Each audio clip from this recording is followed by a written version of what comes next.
Hello बच्चोबाड़ी, कैसे हैं आप सब और क्या हाल चाल हैं आपके।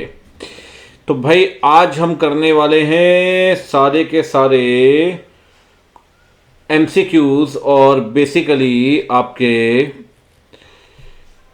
केस सिनेरियोज स्टडी मटेरियल के।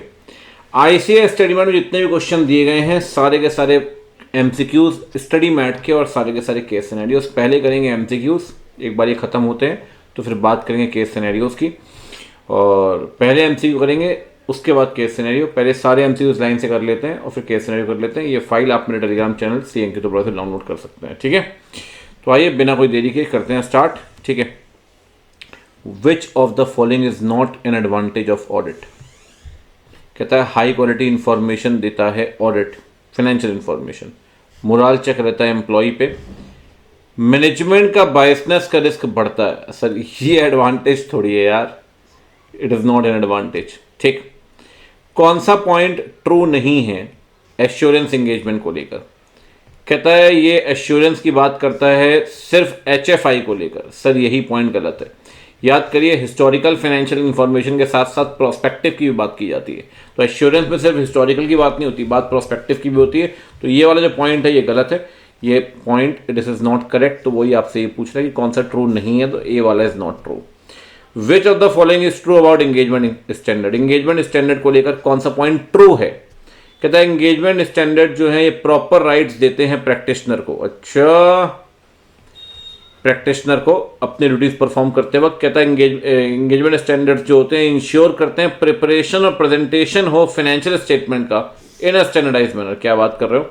एंगेजमेंट स्टैंडर्ड्स इंश्योर करते हैं uniformity by the practitioner in the performance of their duties. बिल्कुल ठीक बात है सर, ताकि प्रैक्टिशनर जो है वो सही तरीके से यूनिफॉर्म प्रैक्टिस फॉलो करे। ऐसा ना हो कि मैं ऑडिट एक तरीके से कर रहा हूं, आप ऑडिट एक तरीके से कर रहे हैं, हम सबके लिए ऐसे बनाया गया है तो हम सब एक ही तरीके से ऑडिट करेंगे, ठीक है ना। तो यूनिफॉर्मिटी लाने के लिए एंगेजमेंट स्टैंडर्ड्स को बनाया गया है। बिल्कुल ठीक बात है, दिस इज ट्रू। अब आप बोलो ये वाला ट्रू क्यों नहीं है। सर राइट्स नहीं ड्यूटीज हैं उसके अंदर बेसिकली, ठीक है ना। कहता है आप बताइए लिमिटेड एश्योरेंस एंगेजमेंट को लेकर स्टेटमेंट नंबर 1 ये एसेंडे एविडेंस लेगा रीजनेबल कंक्लूजन के लिए। सर रीजनेबल कंक्लूजन जो है ना लिमिटेड एश्योरेंस में नहीं, रीजनेबल एश्योरेंस में होते हैं। तो ये ऑडिट के अंदर होता है। ये स्टेटमेंट इनकरेक्ट है। याद करिए लिमिटेड एश्योरेंस में कंक्लूजन भी लिमिटेड ही होते हैं। रिव्यू जो है इंटरिम फाइनेंशियल इंफॉर्मेशन का ये एग्जाम्पल है लिमिटेड एश्योरेंस एंगेजमेंट का। बिल्कुल ठीक बात है। अगर आप क्वार्टरली फाइनेंशियल का रिव्यू करते हैं तो वो रिव्यू जो है क्वार्टरली फाइनेंशियल का बेसिकली वो लिमिटेड एश्योरेंस का एग्जाम्पल है। वो बेसिकली रिव्यू का एग्जाम्पल है। रिव्यू में लिमिटेड एश्योरेंस ही मिलता है, ऑडिट में रीजनेबल एश्योरेंस मिलता है। तो कहता है स्टेटमेंट नंबर 1 इनकरेक्ट है, स्टेटमेंट नंबर 2 इज करेक्ट। तो 1 is incorrect, 2 is correct. Yo bro आप बताइए कौन सा स्टेटमेंट ट्रू है स्टैंडर्ड्स को लेकर। कहता है ये मेनली डील करता है वॉलेंट्री। मैंने आपसे ऊपर भी कहा राइट नहीं है सर, मैंडेटरी रिस्पॉन्सिबिलिटीज है। मैंडेटरी कह रहा है गवर्नमेंट अथॉरिटीज को हेल्प करेगा, ऑडिट कराएगा लीगल प्रोविजन के हिसाब से। सर मैंडेटरी रिस्पॉन्सिबिलिटी दी गई ऑडिटर की। वाह नाइस, खत्म चैप्टर 1 खत्म। मजे करो भाई, मजे करो मजे। विच of the following is not considered in planning and audit generally. ठीक है, कौन सा पॉइंट कंसीडर नहीं करते हैं प्लानिंग करते वक्त नहीं कंसीडर करते हैं, नहीं, नॉट। कहता है एंटिटी का लीगल फ्रेमवर्क कंसीडर करते हैं, मटेरियलिटी कंसीडर करते हैं, इन्वायरमेंटल एक्सपर्ट कंसीडर करते हैं, ऑडिट एविडेंस इवेल्युएशन सर वो यहां कंसीडर नहीं करते, वो कंक्लूजन में कंसीडर करते हैं। ये वाला पॉइंट याद है, जब कंक्लूजन फॉर्म करते हैं तो ऑडिट एविडेंस को इवेल्युएट करते हैं। तो ये प्लानिंग का पार्ट नहीं, कंक्लूजन का पार्ट है। कौन सा ट्रू है प्लान को लेकर। कहता है एक बार प्लान फाइनलाइज हो गया ना सर तो आप उसे चेंज नहीं कर सकते। सर ये गलत है, आप चेंज कर सकते हैं, प्लान फ्लेक्सिबल होता है। ऑडिट प्लान के अंदर स्कोप, टाइमिंग, डायरेक्शन आएगा, रैप का भी आएगा, फैप का भी आएगा। कहता है change in plan can not lead to change in strategy. ये भी गलत है सर। कहता है चेंज इन प्लान के अंदर अगर आप प्लान या स्ट्रेटजी कुछ भी चेंज करते हैं, दोनों सीक्वेंशियल तो है नहीं, इंटर रिलेटेड है। किसी एक को चेंज करो दूसरा अपने आप चेंज होगा।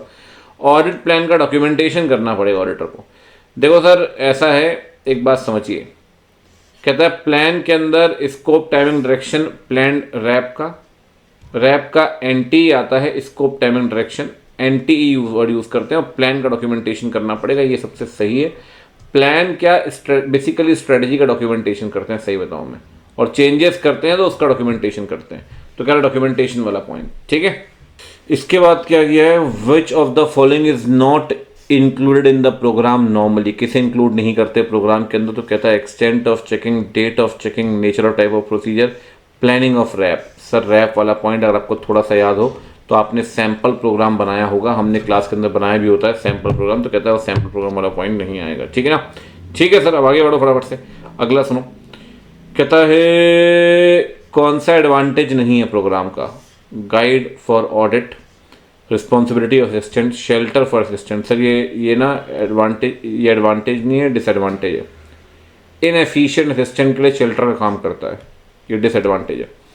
सबसे इंपॉर्टेंट प्रिंसिपल क्या है प्लान बनाते वक्त, कहता है क्लाइंट की वर्कफोर्स का नहीं, क्लाइंट के बिजनेस का नॉलेज लेना चाहिए आपको, नॉलेज ऑफ क्लाइंट्स बिजनेस। लो जी भैया, सेकंड चैप्टर भी खत्म हो गया।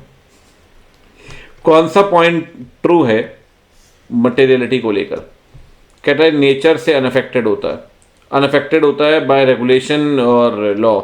It is not a matter of professional judgement, ये भी गलत है।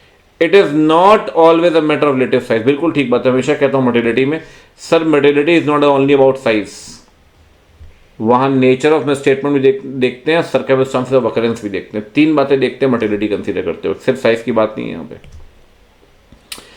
ऑपरेशंस जो हैं कंपनी के, ये ऑटोमेट किए गए हैं सब्सटेंशियली। आप बताइए कौन सा स्टेटमेंट सबसे ज़्यादा अप्रोप्रिएट होगा इस बारे में।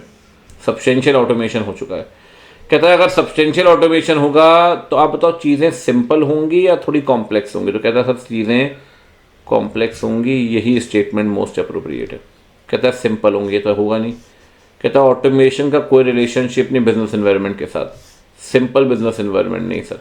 कहता है बिजनेस एनवायरनमेंट ऑटोमेशन के आने से कॉम्प्लेक्स होता है। इंटरनल फाइनेंशियल कंट्रोल को मेंटेन करने की जिम्मेदारी किसकी है, sir internal financial control maintain कौन करेगा, मैनेजमेंट करेगा और कौन करेगा, कहता है ऑडिटर मेंटेन करेगा, ऑडिट कमेटी मेंटेन करेगी, शेयर नहीं मैनेजमेंट मेंटेन करेगा। C is the right answer. कौन सा रिस्क नहीं है इंटरनल कंट्रोल को लेकर due to IT environment, IT environment के कारण जो भी रिस्क, कई सारे रिस्क आते हैं, 6-7 रिस्क आपको पता है। Potential loss of data risk है, inability to access data when required, सही बात है, कई बार अगर स्टाफ गायब हो गया तो आप डेटा एक्सेस नहीं कर पाते। अनऑथराइज एक्सेस टू डेटा, ये भी रिस्क है। Processing of large volume of data, sir ये रिस्क नहीं है, ये एडवांटेज है, लार्ज वॉल्यूम ऑफ डेटा को प्रोसेस करना। आप बताइए जनरल आईटी एग्जाम्पल कौन सा नहीं है आईटी कंट्रोल्स का, कहता है डिजास्टर रिकवरी प्लान है, बैच प्रिपरेशन है, डेटा सिक्योरिटी है, validation of input data into application, ये नहीं है सर। डेटा वैलिडेशन एक बात का एप्लीकेशन कंट्रोल सकता है लेकिन जनरल कंट्रोल नहीं हो सकता। लो भैया, तीसरा भी खत्म। कौन सा फंक्शन नहीं है, चैप्टर 4 में आ गया बाय द वे बन, इंटरनल ऑडिटर का कौन सा फंक्शन नहीं है, कह रहा है एश्योरेंस एक्टिविटीज, अच्छा कंसल्टिंग एक्टिविटीज, गवर्नेंस को लेकर, बिल्कुल ठीक बात है, रिस्क मैनेजमेंट बिल्कुल ठीक बात है। कहता है फाइनेंशियल स्टेटमेंट पे ओपिनियन देगा, सर ओपिनियन फिर एक्सटर्नल कह रहा है, मैं फिर एक काम करता हूँ जॉब छोड़ देता हूँ, तू ही मेरा काम कर ले, ये काम एक्सटर्नल करता है, इंटरनल थोड़ी करेगा सर, डी वाला पॉइंट। ऑडिटर ने देखा ऑडिट के दौरान कि एंटिटी ने कई सारे आरपीटीज किए हैं, क्या स्टेटमेंट सही है, एंटिटी ने कई सारे आरपीटी किए, आरपीटी को लेकर कौन सा स्टेटमेंट ट्रू है।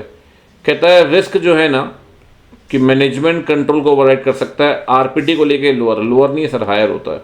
मैनेजमेंट हमेशा ना कंट्रोल को ओवरराइड कर सकता है आरपीटी को लेकर, the risk is comparatively higher.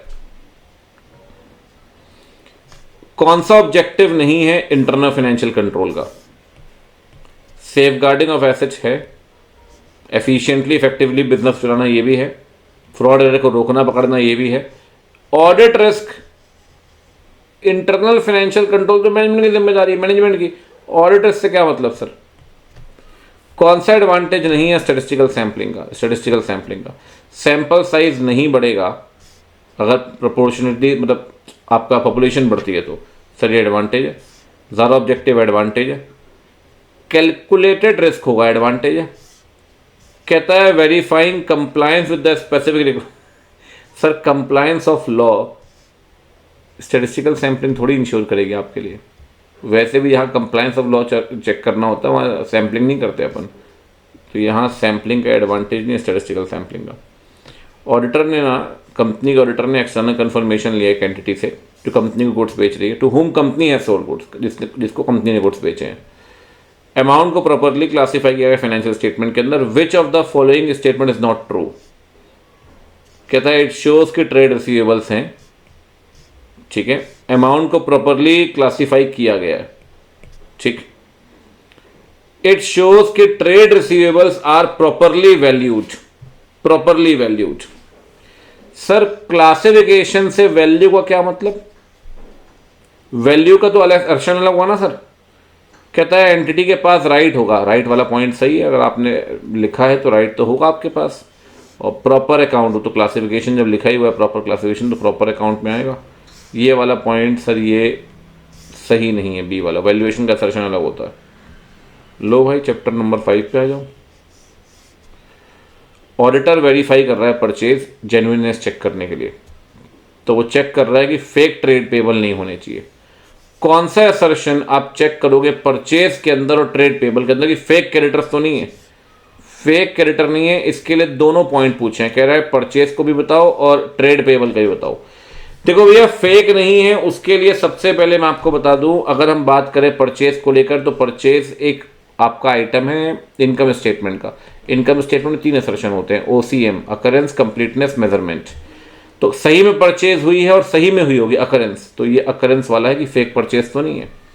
और ट्रेड पेबल सही में एग्जिस्ट कर रहे हैं, फेक तो नहीं है, तो एग्जिस्टेंस वाला, तो ए आ जाएगा, अकरेंस और existence. Which of the following statement is most appropriate as regard to disclosure of goods in the transit? अगर गुड्स ट्रांजिट में हैं, ठीक है, तो सेपरेट डिस्क्लोजर देना पड़ता है सर, याद करिए, पढ़ा है आपने इन्वेंट्री के अंदर। कह रहा है नो सेपरेट डिस्क्लोजर। कह रहा है disclosure of total goods in transit under head of inventory, नहीं अंडर ईच सब head. Goods in transit under each सब हेड इज रिक्वायर्ड, बिल्कुल ठीक बात है, हर सब हेड के अंदर सेपरेट डिस्क्लोजर देना पड़ेगा। अपन ने चैप्टर 5 में पॉइंट पढ़ा हुआ है। कह रहा है स्वेट इक्विटी शेयर्स किसको देते हैं? डायरेक्टर एम्प्लॉय दोनों को देते हैं, ये तो बहुत हलवा है, ठीक। विच of the following is not an element of PPE? किसे आप पीपीई का कॉस्ट नहीं, हेड नहीं मानेंगे, पार्ट नहीं मानेंगे? इंस्टॉलेशन को मानते हैं, फ्राइट को भी मानते हैं, इनॉग्रल कॉस्ट को नहीं मानते, एम्प्लॉय बेनिफिट को भी मानते हैं। Inaugural cost is not the part of PPE. कल को नोरा को बुला लो फीता कटवाने के लिए, तो उसके पैसे थोड़ी जोड़ दोगे पीपीई में। Classification is not required cash and equivalents में, ठीक है, ठीक है, ठीक है। बैलेंस विद स्केड्यूल्ड बैंक, ऐसा कोई क्लासिफिकेशन नहीं करते अपन, B is not required. Chapter number 6 audit documentation. कौन सा स्टेटमेंट अप्रोप्रिएट है ऑडिट डॉक्यूमेंटेशन के लिए? कह रहा डॉक्यूमेंटेशन साथ साथ में करिए। कह रहे देखो डॉक्यूमेंटेशन करना दो है, बट असेंबलिंग 60 डेज के अंदर करनी है, 60 डेज के अंदर। तो बताइए, मैं फिर बोलूंगा, इसने पूछा है डॉक्यूमेंटेशन कब करना है। बेटा मैंने एक सेशन में पीछे भी लिया था, मैंने उससे बताया टेस्ट अंडरस्टैंडिंग करना, डॉक्यूमेंटेशन साथ साथ नहीं करते हैं। डॉक्यूमेंटेशन 7 दिन के अंदर नहीं करते, असेंबलिंग 60 दिन के अंदर करते हैं। डॉक्यूमेंट की असेंबलिंग, डॉक्यूमेंटेशन साथ साथ नहीं करेंगे ना यार। बहुत बच्चे इसका आंसर इनकरेक्ट दे रहे हो शायद। ऑडिट डॉक्यूमेंटेशन किसकी ओनरशिप है? ऑडिटर की। Is least likely to be include, किसको इंक्लूड नहीं करेंगे डॉक्यूमेंटेशन में? उस कंपनी के डॉक्यूमेंट, उस कंपनी के ऑडिट के दौरान जो मैन्युफैक्चरिंग कर रही है और एक्सपोर्ट कर रही है। कह रहा है पिछले साल के फाइनेंशियल स्टेटमेंट। सर ये तो परमानेंट ऑडिट फाइल का पार्ट है, बिल्कुल बिल्कुल इंक्लूड करना चाहिए आपको। प्रोजेक्टेड कैश फ्लो स्टेटमेंट अगले 12 महीने का बिल्कुल करना चाहिए include. Statement showing despatch of overseas consignment in accordance with delivery schedule of overseas buyer. Sir आपने डिलीवरी स्केड्यूल के हिसाब से गुड्स को डिस्पैच किया, किसने डिस्पैच? बात समझना, क्लाइंट ने डिस्पैच किया। सर वो हमने थोड़ी काम किया उस पर ऑडिटर के तौर पे, हम क्या डॉक्यूमेंट करेंगे इसको? अगर स्टेटमेंट है जिसमें डिस्पैच की लिस्ट बनी हुई कि भाई कब कब गुड्स आपने डिस्पैच किया और एज पर कॉन्ट्रैक्ट किया डिस्पैच, तो हम क्यों डॉक्यूमेंटेशन करेंगे इसका यार? हाँ हम एजिंग करते चेक तो हम डॉक्यूमेंटेशन में इंक्लूड करते, ठीक है, इसे इंक्लूड नहीं करेंगे sir. Least likely. Which of the following is false, किसको लेकर? डॉक्यूमेंटेशन को लेकर। अगर ईए आईए के काम पे भरोसा करता है तब, ईए अगर यूज करता है आईए का काम, ऑब्जेक्टिविटी कंपिटेंस चेक करना पड़ेगा, कह रहा है उसका डॉक्यूमेंटेशन भी करना पड़ेगा आपको, ठीक है सर। नेचर ऑफ वर्क, कौन सा काम यूज कर रहे हैं और रीजन क्यों यूज कर रहे हैं, उसका भी डॉक्यूमेंटेशन करिए।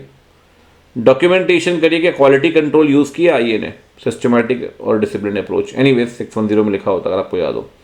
Documentation on what specific recommendations were given by IA for risk assessment to EA.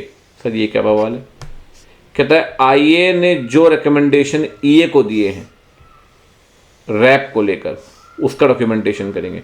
Sir सबसे पहली बात, आईए ठीक आपको रिकमेंडेशन दे सकता है, लेकिन आईए जो रिकमेंडेशन देगा उसे अपने पास संभाल के रख लिए, इसको डॉक्यूमेंटेशन करने की ज़रूरत नहीं है, खासकर तब जब आईए का काम आप यूज़ कर रहे हो। इसका इससे क्या मतलब सर, ठीक, हाँ आईए काम यूज़ कर रहे हैं तो आईए ने क्वालिटी मेंटेन किया नहीं, इसको डॉक्यूमेंट करेंगे। कौन सा काम यूज़ कर रहे हैं, इसका डॉक्यूमेंटेशन करेंगे। जिस आईए काम यूज़ कर रहे हो ऑब्जेक्टिव कंपीटेंट है यानी इसका डॉक्यूमेंटेशन करेंगे। इसके डॉक्यूमेंटेशन की क्या ज़रूरत है।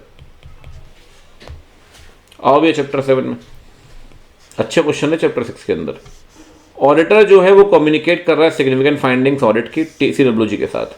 कौन सा स्टेटमेंट फॉल्स है, कहता है एडिक्वेसी जो है कम्युनिकेशन प्रोसेस की ऑडिटर ही इंश्योर करेगा, प्रॉपरली डॉक्यूमेंट करना है। प्लान स्कोप एंड टाइमिंग को भी कम्युनिकेट करना चाहिए। रैशनल बिहाइंड प्रोसीजर भी डॉक्यूमेंटेशन करना चाहिए। कहता है सिग्निफिकेंट डिफिकल्टी जो है उसको भी डॉक्यूमेंट करना चाहिए। देखो सर ऐसा है, मैं सिंपल सी बात आपको बताता हूँ।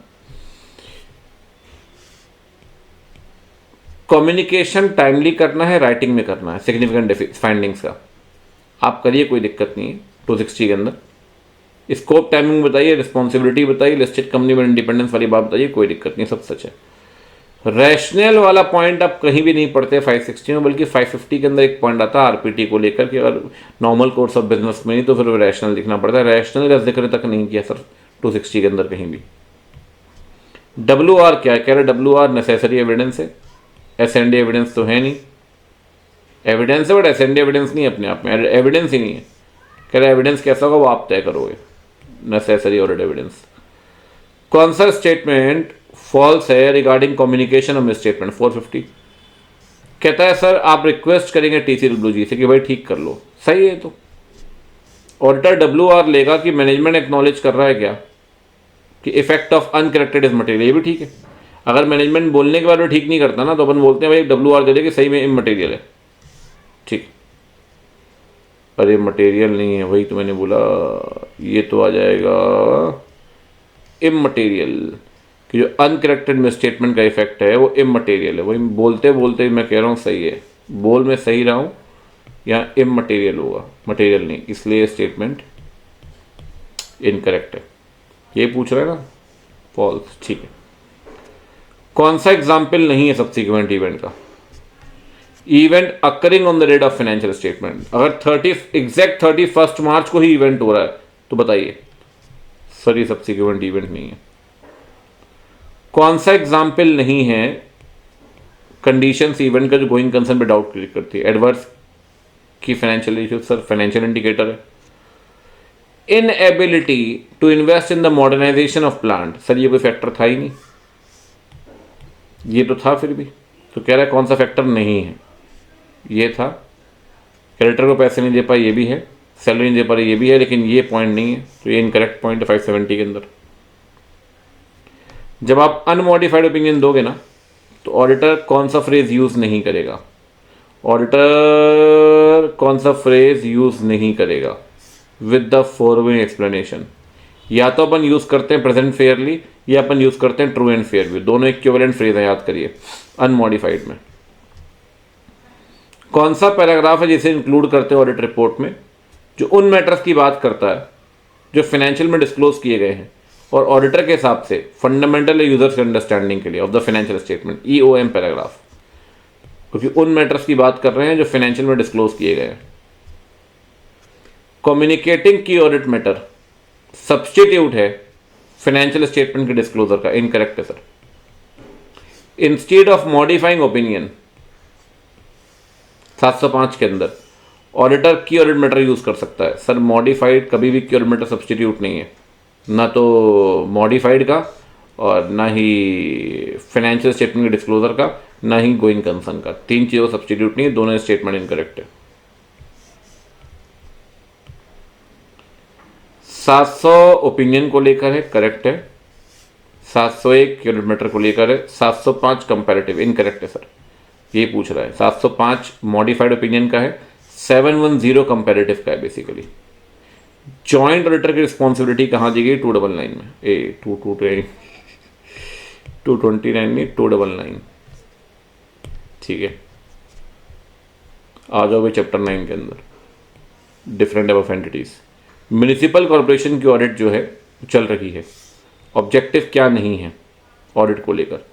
म्यूनिसिपल कॉर्पोरेशन में 5 ऑब्जेक्टिव होते हैं। कह रहा है लॉ माना गया है नहीं, आप ये चेक करते हैं, है ऑब्जेक्टिव। वैल्यू रिसीव्ड है नहीं, है objective.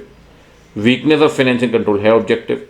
To provide better civic community, sir ये ऑब्जेक्टिव नहीं है, this is not the objective. Save democracy NGO है और काम कर रही है डेमोक्रेसी बचाने के लिए, डेमोक्रेटिक इंस्टीट्यूशंस को बचाने के लिए कई सारे कंट्रीज में इंक्लूडिंग इंडिया। फंड्स आ रहे हैं सर यूएस से, एक ट्रस्ट से। आप बताइए यूएस से फंड्स, अगर ट्रस्ट, यूएस के ट्रस्ट से अगर फंड्स आ रहे हैं तो फॉरेन कंट्रीब्यूशन है, फॉरेन कंट्रीब्यूशन पे एफसीआरए लगेगा। यही पूछ रहा है कौन सा लॉ रिलेवेंट होगा। फर्स्ट ऑडिटर का अपॉइंटमेंट कौन करता है? बोर्ड करता है सर, कोऑपरेटिव के अंदर भी। आप बताइए भारत सरकार के पास पैसा कहाँ से आता है? रेवेन्यू सोर्सेस क्या क्या है?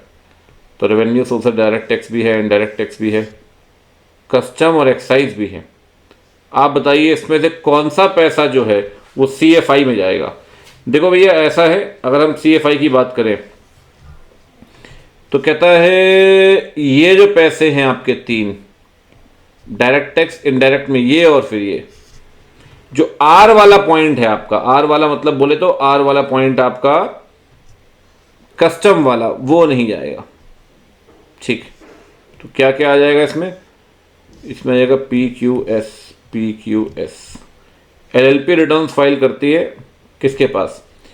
देखो एलएलपी को रिटर्न्स फाइल करने पड़ते हैं आरओसी के पास। हालांकि अब तो सेंट्रल रजिस्ट्रेशन ऑफिस हो गया है तो बातें काफ़ी हद तक चीज़ें सॉर्ट हो गई, बट फिर भी अभी तो आप registrar of companies he click करें, ज़्यादा बढ़िया रहेगा, ठीक है। चलो भाई चले चले चले चले चले चले चले बैंक ऑडिट। इंटरेस्ट अर्न को बैंक, अब आपने तो खैर बैंक की पढ़ी भी नहीं है कहानी, पहले तो कभी बैंक ऑडिट, बैंक अकाउंटिंग होती थी, अकाउंट्स के अंदर बैंक की प्रॉपर अकाउंटिंग की जाती थी, अब तो खैर वो सिलेबस का पार्ट नहीं है। इंटरेस्ट अर्न को कहाँ दिखाते हैं? P&L में। भाई इस इंटरेस्ट किस पे कमाओगे? डिस्काउंटिंग पे। जब एडवांसेस की ऑडिट करोगे एज द स्टैट ऑडिटर, कौन सा पॉइंट नहीं आएगा? डॉक्यूमेंटेशन करेंगे एडवांसेस का, बजट टारगेट जो एडवांस के दिए गए मैनेजमेंट को आपको वो चेक करने हैं। सर हमें क्या मतलब कि क्या टारगेट दिया गया है, एम्प्लॉय को टारगेट पूरा हुआ है कि नहीं, हमें क्या मतलब being the stat auditor. Overdue तब मानते हैं सर जब पैसा नहीं देते आप समय पर। कई बार क्या है ना, आप लोग एक्साइटेड हो जाते हैं, अब आप बोलोगे 90 दिन, भाई 90 दिन के बाद ओवरड्यू, 90 दिन का एनपीए बनता है। जब पैसा समय पर नहीं दिया गया तो ओवरड्यू बनेंगे। आप बताइए कौन सा स्टेटमेंट ट्रू है regarding appointment of the statutory branch auditor? ठीक है, ब्रांच ऑडिटर का अपॉइंटमेंट सर देखो ऐसा है कि एजीएम में तो होता नहीं, तो ब्रांच का अपॉइंटमेंट कहाँ होता है? ब्रांच का अपॉइंटमेंट अगर बात करें, ठीक है, तो बोर्ड करता है ब्रांच का अपॉइंटमेंट। आरबीआई से पूछ कर पढ़ा हुआ है आपने point, board with the RBI, nationalise bank है ना, तो कहता है ये करेगा board with CG. Board with CG नहीं है सर, वो तब होता है जब रीजनल रूरल बैंक होता है, तब आरआरबी। कहता है बोर्ड करेगा with the approval of RBI, ये ठीक है। कहता है एनपीए पे जो इनकम आएगी एक्रूवल ना भैया, एनपीए को रिकॉग्नाइज ही नहीं करते, जो रिकॉग्नाइज एक्चुअल रिकवरी, ये ठीक है।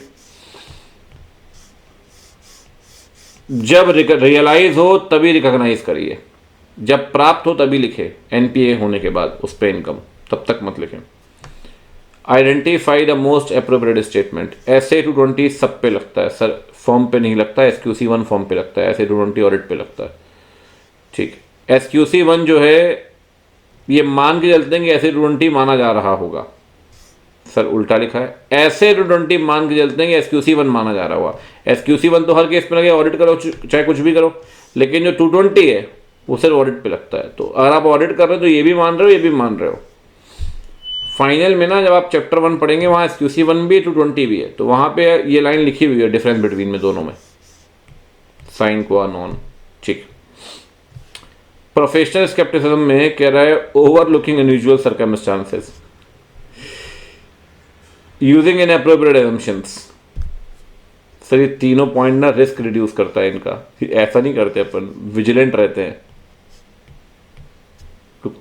सचेत, अलर्ट। कौन सा फंडामेंटल प्रिंसिपल नहीं है? ये तीनों है, ये नहीं है सर। क्या जरूरी नहीं है प्री कंडीशन एस्टैब्लिश करने के लिए? Acceptability of FRF pre condition है। ठीक। मैनेजमेंट आपको लोगों का एक्सेस देगा, ये आपको लिखना पड़ेगा। ठीक। मैनेजमेंट एक्नॉलेज करेगा उसकी रिस्पॉन्सिबिलिटी है फाइनेंशियल बनाने की, बिल्कुल ठीक बात है, लेकिन कह रहा है cooperation from management in designing the procedure. हाँ, तो फिर एक काम करो, पैसे भी तुम मैनेजमेंट अपने आप को दे देगा जब प्रोसीजर खुद डिजाइन करेगा। तो आप तो वहाँ भेलपूरी खाने जा रहे हो। सबसे अप्रोप्रिएट स्टेटमेंट बताइए SQC 1 के हिसाब से। अच्छी बात है सर, बनाते हैं। असेंबलिंग जो करनी है वो it not more than 60 days audit report date के, ये ठीक है सर, बाकी तो 60 डेज। यहाँ कह रहा है engagement file audit report date से पहले असेंबल कर लो।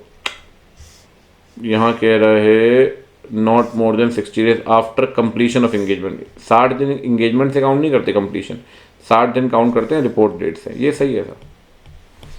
MCQ सारे हो गए हैं भैया, ओ आंसर भी दिए हुए हैं।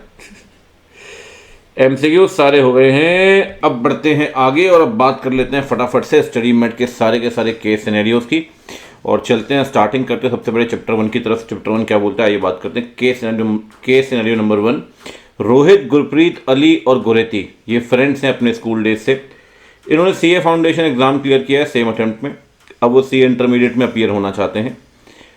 दोनों ने सुना कि भाई ठीक है, काफ़ी all of them are avid news listener, ठीक है ना, उनको काफ़ी न्यूज़ का शौक है और वो बिजनेस न्यूज़ का ट्रैक भी रखते हैं सोशल मीडिया में। वो समझना चाहते हैं ऑडिट को लेकर। रोहित और गुरप्रीत अली जो है ये लाइव कोचिंग क्लासेस शुरू कर दी है, बोर्ड ऑफ स्टडीज़ वाली, ICA वाली। बहुत अच्छी बात है भाई, ICA वाली क्लासेस कर रहे हैं। गुरेती लाइव क्लासेस ज्वाइन नहीं कर पाया है क्योंकि वो हॉलीडे में था अपने पेरेंट्स के साथ, ठीक है। She plans to catch it up with her friends very soon, जल्दी ही वो ज्वाइन करेगी। Ali had also join the classes but had skipped some lectures. अच्छा, एक इनफॉर्मल गेट टुगेदर हुआ, उसमें डिस्कशन शुरू हुए भाई ऑडिटिंग को लेकर। उन्होंने कई बातें डिस्कस की नेचर, स्कोप और बेनिफिट्स को लेकर। गुरेती रेगुलर थी ऑडिटेड रिजल्ट्स को ट्रैक करने में कंपनीज के, ठीक है ना, जो रिजल्ट्स पब्लिश होते हैं न्यूज़पेपर के अंदर। उसको ऐसा लगा कि जो ऑडिटेड फाइनेंशियल स्टेटमेंट है वो 100% गारंटी देता है स्टेक होल्डर को। मतलब ही नहीं है सर, ऑडिट हमेशा रीजनेबल एश्योरेंस देती है, 100% गारंटी नहीं देती। It is the main reason behind so much reliance upon the auditing, but she could not understand why wrong doings in financial matters are being discovered after many years have gone by. Sir inherent limitations होती है जिनके चलते आप 100% कभी भी assurance नहीं दे सकते, कुछ बातें तो आपसे छूट ही जाएंगी, ठीक है ना। 700 के अंदर ये बात लिखी कि भले आप ऑडिट ऐसे के हिसाब से करिए, सारे में स्टेटमेंट नहीं पकड़ सकते ऑडिटर।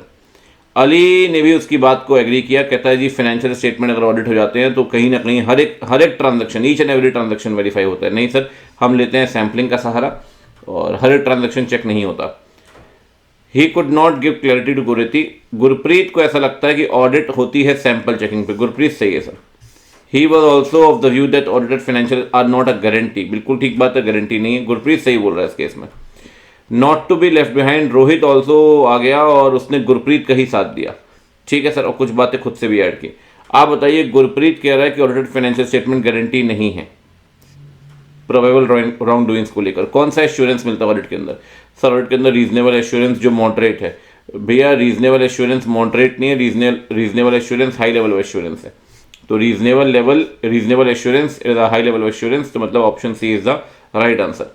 रोहित ने ऐड किया कि ऑडिटर फोर्स कर सकता है एम्प्लॉय को इन्फॉर्मेशन देने के लिए। सर इतने लीगल पार्ट्स नहीं है कि आप मैनेजमेंट को फोर्स कर पाए, एम्प्लॉय को फोर्स कर पाए। तो कहता है वो फोर्स कर सकता है। नहीं सर, वो फोर्स कर सकता है, वो फोर्स नहीं कर सकता। वो रिक्वेस्ट कर सकता है इन्फॉर्मेशन देने के लिए, लेकिन फोर्स नहीं कर सकता। बिल्कुल ठीक बात है, you can request the employ management, लेकिन आप फोर्स नहीं कर सकते। अली ने इन सबकी बातों को सुना कि audit covers all the aspect of entity, और उसने कंक्लूड किया कि each and every transaction is verified by the auditor. Gureti भी यही कह रही है कि सारे ट्रांजैक्शन चेक किए जाते हैं। आप बताइए क्या ये स्टेटमेंट सही है? अली का ये कहना कि भाई सारे एस्पेक्ट जो हैं वो चेक करते हैं और हर एक ईच एंड एवरी ट्रांजेक्शन। नहीं सर, कहता है गुरेती कह रही है एग्रीमेंट में, बट उसका ऐसा कहना है कि भाई ऑडिट को ऑर्गेनाइज करे to cover all the areas of entity. Sir all the areas of entities cover नहीं करते, सिर्फ वही एस्पेक्ट कवर करते हैं जो फाइनेंशियल स्टेटमेंट से कनेक्टेड है। याद करिए। तो कहता है सर ये दोनों ही इस केस में इनकरेक्ट हैं, ठीक है ना, क्योंकि गुरेती कह रही है कि ऑडिट करते हुए आप एंटिटी के सारे एरिया कवर करते हैं। ऐसा नहीं है सर, आप एरियाज कवर करते हैं फाइनेंशियल स्टेटमेंट वाले। याद करिए, क्वेश्चन आया भी था, ठीक है, मेरे ख्याल सितंबर 25 में। उसमें एक टॉपिक है कि भाई फाइनेंशियल स्टेटमेंट की ऑडिट मिसलीड नहीं करनी चाहिए, फाइनेंशियल स्टेटमेंट मिसलीड नहीं करनी चाहिए। तो उसमें 5-6 पॉइंट है। आस्पेक्ट की बात करते हैं, स्कोप की बात करते हैं, तो स्कोप के अंदर आप पढ़ते हैं वो सारे एस्पेक्ट जो फाइनेंशियल स्टेटमेंट के हैं। तो गोरेती कह रही नहीं भैया फाइनेंशियल नहीं, पूरे एंटिटी के सारे एस्पेक्ट, तो एंटिटी के सारे एस्पेक्ट कवर नहीं करते आप, तो ये भी गलत है। और ये तो कह रहा है कि सारे, ये तो कह रहा है भाई 100% चेकिंग करेंगे, तो कहता है ये भी गलत है। दोनों ही गलत है, ईच एंड एवरी ट्रांजेक्शन भी चेक नहीं करते, एंटिटी के सारे एस्पेक्ट भी चेक नहीं करते, सिर्फ फाइनेंशियल वाले सारे एस्पेक्ट चेक करते हैं। ऑडिट के बेनिफिट्स की बात हुई, आप बताइए कौन सा बेनिफिट नहीं है ऑडिट का? कहता है ऑडिटिंग कनेक्टेड है फ्यूचर इवेंट्स को लेकर, ऑडिटेड इन्फॉर्मेशन रिलाय कर सकता है यूजर्स। देखो सर ऐसा है, जहां तक बात है ऑडिट की, तो ऑडिट पास्ट इवेंट चेक करता है जिसे हम बोलते हैं हिस्टोरिकल फाइनेंशियल इन्फॉर्मेशन, तो फ्यूचर इवेंट की बात तो होगी ही नहीं, ठीक। तो ये बेनिफिट्स नहीं है, ठीक। गोरेती ने अपने फ्रेंड्स को बोला कि उसने एक न्यूज़ रिपोर्ट पढ़ी कि कैसे कंपनी मिसलीड करती है ऑडिटर को फैब्रिकेटेड डॉक्यूमेंट देने में। आप बताओ क्या ऑडिटर, स्कोप से ही क्वेश्चन है, क्या ऑडिटर फैब्रिकेटेड डॉक्यूमेंट चेक करने के लिए बाउंड है? क्या उसके पास इतना एक्सपर्टीज है कि वो डॉक्यूमेंट की ऑथेंटिसिटी और रिलायबिलिटी चेक कर पाए? नहीं सर, स्कोप से बाहर है। तो कहता है it was wrong on the part of auditor कि उसने फैब्रिकेटेड डॉक्यूमेंट भरोसा कर लिया, उसको चेक करना चाहिए उसके स्कोप के अंदर, उसके स्कोप के अंदर नहीं है सर। भाई देखो, फैब्रिकेटेड डॉक्यूमेंट के लिए अलग एक्सपर्ट होगा, अब ऑडिटर थोड़ी फॉरेंसिक एक्सपर्ट है जो ऑडिटर चेक करेगा भाई कि पेपर सही है यानी इनवॉइस सही है, उसमें इंक कौन सी यूज़ हुई है, कि क्या वो इंक एंटिटी की खुद के प्रिंटर की इंक है क्या, वो सब आप चेक नहीं करते। कहता है उसके पार्ट पे गलत है, उसने कुछ भी नहीं किया, he can not do anything. Auditor को ऑडिट करनी है प्रोफेशनल स्किल के हिसाब से, वो एक्सपर्ट नहीं है जेन्युइननेस चेक करने के लिए डॉक्यूमेंट की। Management consisting of dishonest person में have led him to rub on the fabricated document. Auditor की गलती नहीं है सर, ऑडिटर को ऑडिट करनी है, उससे आप उम्मीद नहीं करते कि वो फैब्रिकेटेड डॉक्यूमेंट चेक करे, ठीक है। चलिए जी, अब बात कर लेते हैं केस नंबर 2 की। केस नंबर 2 क्या बोलता है, ये बात करते हैं। कहता है इस केस में आप एक नई कंपनी है, me and you private limited, plant आपका प्रोडक्शन स्टार्ट कर चुका है, कंपनी वर्किंग कैपिटल भी यूटिलाइज कर रही है अपनी day to day working capital requirements के लिए, रॉ मटेरियल्स खरीदने हैं, लेबर पेमेंट करनी है सब। लेकिन 6 महीने के अंदर ही मैनेजमेंट को ऐसा लगता है वर्किंग कैपिटल काफ़ी नहीं है और सिचुएशन जो है वो लिक्विडिटी इशूज़ क्रिएट, मतलब पैसे की कमी आ चुकी है मैनेजमेंट के पास, ठीक। मैनेजमेंट बैंकर के पास गया, मैनेजमेंट बैंकर से कहता है सर आप हमारी वर्किंग कैपिटल लिमिट बढ़ा दो, ठीक है सर। बैंक मैनेजर क्या बोलता है, बैंक मैनेजर कहता है आप फाइनेंशियल स्टेटमेंट दीजिए हाफ ईयर के और रिपोर्ट दीजिए उसी को लेकर। अब सर आपसे बोला गया कि आप फाइनेंशियल स्टेटमेंट बनाइए, हाफ ईयर के फाइनेंशियल बनाइए और उसी फाइनेंशियल पे एक रिपोर्ट भी दे दीजिए जो एश्योरेंस देगी। अब सर फाइनेंशियल स्टेटमेंट बनाइए हाफ ईयर के, किससे बोला गया? मैनेजमेंट से। अब मैनेजमेंट ने क्या किया, मैनेजमेंट गया सीएपी के पास, उसने सीएपी को जिसने अभी क्वालिफाई किया है, सीएपी को मैनेजमेंट ने सिर्फ ट्रायल बैलेंस दिया और फाइनेंशियल स्टेटमेंट दिए ड्राफ्ट फॉर्म में। ड्राफ्ट मतलब जो परमानेंट नहीं है, जो पक्के नहीं है। अब आप ट्रायल बैलेंस भी दे रहे हो, फाइनेंशियल स्टेटमेंट भी दे रहे हो, आप सीएपी से कह रहे हो आप हमारे लिए ना फाइनेंशियल स्टेटमेंट बना दो, कंपाइल कर दो। क्या एक सीए आपके लिए कंपाइल कर सकता है फाइनेंशियल? बिल्कुल कर सकता है सर, उसे कहते हैं रिलेटेड सर्विसेज और उस पर लगता है बेटा एसआरएस। याद करिए, वहां कोई ऑडिट नहीं, वहां कोई रिव्यू नहीं, वहां कोई एश्योरेंस नहीं, वहां कोई ओपिनियन नहीं, वहां सिर्फ कंपाइलेशन होता है, ठीक। तो आपने बोला भाई आप हमारे लिए, हम आपको ट्रायल बैलेंस दे रहे हैं और ड्राफ्ट फाइनेंशियल दे रहे हैं, आप हमें फाइनेंशियल स्टेटमेंट दीजिए ड्यूली साइंड। उसमें ये तो नहीं लिखा ड्यूली ऑडिटेड, ड्यूली रिव्यूड, तो ना ऑडिट वाला पॉइंट लगेगा, ना ऐसे लगेंगे और ना एसआरडी लगेगा, ठीक। एक पार्ट और इस क्वेश्चन में कहता है सर ये भी बोला गया कि प्रोजेक्टेड फाइनेंशियल भी देने पड़ेंगे आने वाले सालों के लिए। अब प्रोजेक्टेड फाइनेंशियल देने पड़ेंगे तो सर प्रोजेक्टेड फाइनेंशियल क्या बन जाते हैं, वो कहलाते हैं बेटा प्रोस्पेक्टिव फाइनेंशियल इन्फॉर्मेशन। और जब प्रोस्पेक्टिव कहलाते हैं तो लगता है SAE, उसका अलग स्टैंडर्ड है। ठीक है, आइए ज़रा पढ़ते हैं। मैनेजमेंट ने CAP को इशू किया, कहते हैं आपको रिपोर्ट साइन करनी है ना, आपको फाइनेंशियल बनाने और रिपोर्ट साइन करनी है उन्हीं फाइनेंशियल्स पे, मतलब साइन कर देना बेसिकली। आप बताइए कौन सा स्टैंडर्ड लगेगा, तो सर इस पे लगेगा SRS। ठीक है, आप बताइए सबसे अप्रोप्रिएट क्या है सिचुएशन में। कहता है PAC मैनेजमेंट को असिस्ट करेगा फाइनेंशियल बनाने में, ठीक है, लेकिन रिपोर्ट इशू नहीं कर सकता। ऐसा नहीं है सर, असिस्ट करेगा मैनेजमेंट को फाइनेंशियल बनाने में, रिपोर्ट ऑडिट, अरे ऑडिट रिपोर्ट क्यों देगा सर, ऑडिट तो लिखा ही नहीं है। मैनेजमेंट को असिस्ट करेगा फाइनेंशियल बनाने में और कंपाइलेशन रिपोर्ट देगा, ये ठीक है सर। आप देंगे compilation report, reason being financial आप कंपाइल कर रहे हैं। ठीक है, आप बताइए जो हाफ ईयर के आपने फाइनेंशियल साइन किए हैं क्या SQC1 लगेगा? बेटा SQC1 ना हर एक एंगेजमेंट पे लगता है, कोई मर्जी एंगेजमेंट आप करिए सब पे SQC1 तो लगेगा लगेगा। कहता है SQC1 नहीं लगेगा, SQC1 नहीं लगेगा, SQC1 नहीं लगेगा, SQC1 लगेगा सर, आए लगेगा। तो ये हो गया point number C।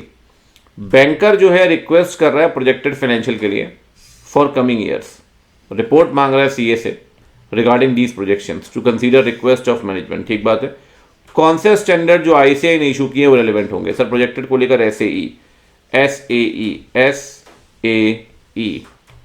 Projected financial को लेकर। ठीक है, suppose P also accept the work of issuing projected financial statement with the report to be signed by him. ठीक है, मैनेजमेंट का प्रोजेक्टेड टर्नओवर है 100 CR का, 150 करोड़ 200 करोड़ अगले 3 साल होगा। ठीक है, और प्रेजेंट टर्नओवर 25 करोड़ है, कुछ ज़्यादा हाइक नहीं दे रहे हैं। 25 करोड़ से सीधे 100 करोड़, फिर 100 से सीधे 150, फिर सीधे 200। वाह, मोस्ट अप्रोप्रिएट। अब कहते हैं मोस्ट अप्रोप्रिएट इसमें क्या होगा? देखो जी, सबसे पहली बात आप प्रोजेक्शन करिए, कोई दिक्कत नहीं है, प्रोजेक्शंस करिए, लेकिन आपको ये देखना है जो एजम्पशंस है वो अप्रोप्रिएट है या नहीं। तो कहता है अरिथमेटिकल एक्यूरेसी चेक करिएगा। भैया तुम CA हो, अकाउंटेंट नहीं हो, ठीक। फिर क्या बोलता है, फिर कहता है जी रीजनेबलनेस ऑफ एजम्पशन चेक करेगा। ठीक बात है, बिल्कुल ठीक बात है। कहता है अंडरलाइन प्रोजेक्टेड टर्नओवर, ठीक, and it's consistency with the actual. Sir आप एजम्पशन भी चेक करते हैं बीइंग द ऑडिटर, कंपेयर भी करते हैं क्या वो एक्चुअल के साथ मैच कर रहा है या नहीं, साथ में आप ये भी चेक करते हैं कि मैनेजमेंट ने डिस्क्लोजर दिया है कि नहीं, डिस्क्लोजर दिया है कि नहीं। अब आप देखो इसमें डिस्क्लोजर वाला पॉइंट गायब है, लेकिन अब D वाले पॉइंट में आइए तो यहाँ पे एजम्पशंस भी दिए हुए, यहाँ कंसिस्टेंसी भी दी हुई है, यहाँ डिस्क्लोजर भी दिया हुआ है। तो ये राइट आंसर इज D। ठीक है, आइए आगे बढ़ते हैं। अब चलते हैं भैया चैप्टर नंबर 2 की तरफ। Kaur and associates sole proprietor form है सिमरन कौर की। ठीक है, इसको ऑफर हुई ऑडिट, चलो फाइनली ऑडिट पे आ गए सर। इंटीग्रिटी चेक कर रही है प्रमोटर्स की KMP की SQC1। मैटर्स कंप्यूटर स्टाफ भी चेक कर रही है। ठीक है, उसने अकाउंट नंबर और लोकेशन ली ब्रांचेस की। ठीक है, स्केड्यूल 3 की रिक्वायरमेंट और देखा कि भाई ऑडिट कब तक कंप्लीट हो जाएगी। ठीक है यार, टाइमलाइन ऑफ रिपोर्टिंग ऐसे 300। आओ पहले चलो पूरा पढ़ लेते हैं। इनिशियली उसने देखा कि ये प्रॉपर है, क्या प्रॉपर है कि KMP से बात की एम्प्लॉयज से बात कर लेते हैं कि भाई प्रोक्योरमेंट मतलब परचेज डिपार्टमेंट और मार्केटिंग डिपार्टमेंट, और उसको लेकर प्लानिंग कर सकता है। उसने खुद भी विजिट किया, कहाँ विजिट किया सर उसने विजिट किया तीनों प्लांट पे। पर्पस था कि इंक्वायरी करते, विजिट पे जाके इंक्वायरी करते और अकॉर्डिंगली अपना RMM का असेसमेंट करके प्लानिंग करते। ठीक है, उसके ऑफिस के लोगों ने एक डिटेल इंस्ट्रक्शन बनाया है और वो हैंड ओवर करेंगे असिस्टेंट को। ऑडिट प्रोग्राम की खुशबू आ रही है, ऑडिट प्रोग्राम। ये इंस्ट्रक्शंस जो हैं इसमें लिखा हुआ है कितनी चेकिंग करनी है, कौन से प्रोसीजर परफॉर्म करने हैं सेल परचेज को लेकर, बिल्कुल ठीक बात है। और एग्जीक्यूशन करते हुए इन इंस्ट्रक्शंस का उसके नोटिस में ये बात आई कि भाई कंपनी सब्सटेंशियल क्वांटिटीज भी प्रोड्यूस कर रही है स्क्रैप की, लेकिन ये नहीं दिया हुआ स्क्रैप का करना क्या है। अब सर स्क्रैप जनरेट कर रहे हैं लेकिन स्क्रैप को लेकर नहीं दिया हुआ करना क्या है। ठीक है, आओ बात करते हैं पहले भी। कहता है वो फैक्ट चेक कर रही है कि भाई प्रमोटर और KMP ढंग से काम कर रहे हैं नहीं, और ये भी कंपिटेंस भी चेक कर रही है। सर वो क्या चेक करना चाहती है, देखो भैया ऐसा है, SA 300 में आप एक पॉइंट पढ़ते हैं preliminary engagement activities, PE activities, उसमें आप ये सारी बातें चेक करते हैं और उसी के फिर सब हेड बनते हैं। ठीक है, तो इंटीग्रिटी ऑफ प्रमोटर भी उसी में आता है और कंपीटेंस भी उसी में आता है।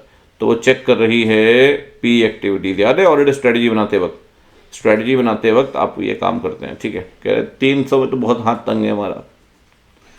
नंबर और लोकेशन देखकर ब्रांचेस की, फाइनेंशियल रिपोर्टिंग देखकर। ठीक, कहता है कौन से फैक्टर्स हैं, किस चीज़ के फैक्टर्स हैं। सर मैंने आपसे ऊपर भी कहा ये सारी बातें आप ध्यान में रखते हैं कि भाई कितनी ब्रांचेज हैं, फाइनेंशियल रिपोर्टिंग फ्रेमवर्क है स्ट्रेटजी बनाते वक्त। ठीक है, कहता है जब आप इंक्वायरी और विजिट प्लान कर रहे हैं तो कौन सा स्टेटमेंट सही है। कहता है क्या आप प्लान कर सकते हैं इंक्वायरी और क्या आप विजिट कर सकते हैं। सर याद करिए 315 के अंदर आप दो चीज़ें पढ़ते हैं, इंस्पेक्शन ऑब्जर्वेशन। तो इंस्पेक्शन ऑब्जर्वेशन में पॉइंट भी आता है और साथ में इंक्वायरी और ARP भी। तो जब RMM परफॉर्म करते हैं ना अपन रैप 315 के अंदर, 315 के अंदर, तो रैप के अंदर अपन इंक्वायरी भी करते हैं। इंक्वायरी करना गलत बात थोड़ी है सर।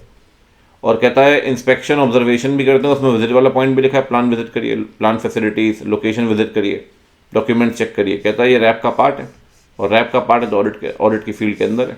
ये 315 वाले पॉइंट है इंक्वायरी और विजिट करना। जो इंस्ट्रक्शंस दे रहे हैं उसे क्या बोलेंगे, उसे बोलेंगे ऑडिट प्रोग्राम। जो issue of generation of scrap है ये ओवरलुक हो गया सर, मतलब ये इग्नोर हो गया इंस्ट्रक्शंस में प्रोग्राम के अंदर। आप बताइए सिमरन कौन को क्या करना चाहिए। देखो सर असिस्टेंट का ना ओपन माइंड का होना ज़रूरी है। Audit assistant must be of open mind. अगर प्रोग्राम में कुछ बातें नहीं लिखी और आपको लगता है रेलिवेंट है तो बिल्कुल आप ऐड करिए, कोई दिक्कत नहीं है। और आपको लगता है कुछ बातें लिखी लेकिन रेलिवेंट नहीं तो उसको स्किप कर सकते हो। तो कहता है शी कैन मॉडिफाई, बिल्कुल ठीक बात है सर। ऐसा नहीं है कि प्रोग्राम के हिसाब से चलना है या मशीन आपको। ठीक है, ओ भाई ये तो खत्म हो गया। अब आके चैप्टर 3 में, चैप्टर 3 क्या बोलता है ये बात करते हैं भाई। पारितोष ऑडिटर है कंपनी का, फाइनेंशियल स्टेटमेंट अभी मिले ही हैं आपको। कुछ बातें फ्लैग की गई, नोटिस की गई। पहली बात, रेवेन्यू आपका 50 करोड़ से 5 करोड़ आ गया सर करंट ईयर में। लैक ऑफ डिमांड है मार्केट में आपके प्रोडक्ट को लेकर, नए प्रोडक्ट आ रहे हैं इसलिए कंपनी के प्रोडक्ट आउटडेटेड होते जा रहे हैं। रेवेन्यू कम हो चुका है, प्रोडक्ट ऑब्सोलीट हो चुके हैं। गोइंग कंसर्न में मटेरियल अनसर्टेनिटी की खुशबू आ रही है। 570 लार्ज कस्टमर जिसका आउटस्टैंडिंग बैलेंस 5 करोड़ का वो पे नहीं कर पाया, आपने बहुत एफर्ट किया उसके बाद भी। इन्वेंट्री आपकी जो होल्डिंग पीरियड है वो 30 डेज से 90 डेज चला गया। ओके, कंपनी अपने जॉब ऑपरेशंस थर्ड पार्टी से करवा रही है, therefore parts of inventories are lying with the third parties. आपकी कई सारी इन्वेंट्री थर्ड पार्टी के पास पड़ी है। 501 एनीवेज पढ़ते हैं, अच्छा क्वेश्चन हुआ है। कहता है आप बताइए जो आपका रेवेन्यू फॉल हुआ है ऑडिट रिस्क मानेंगे।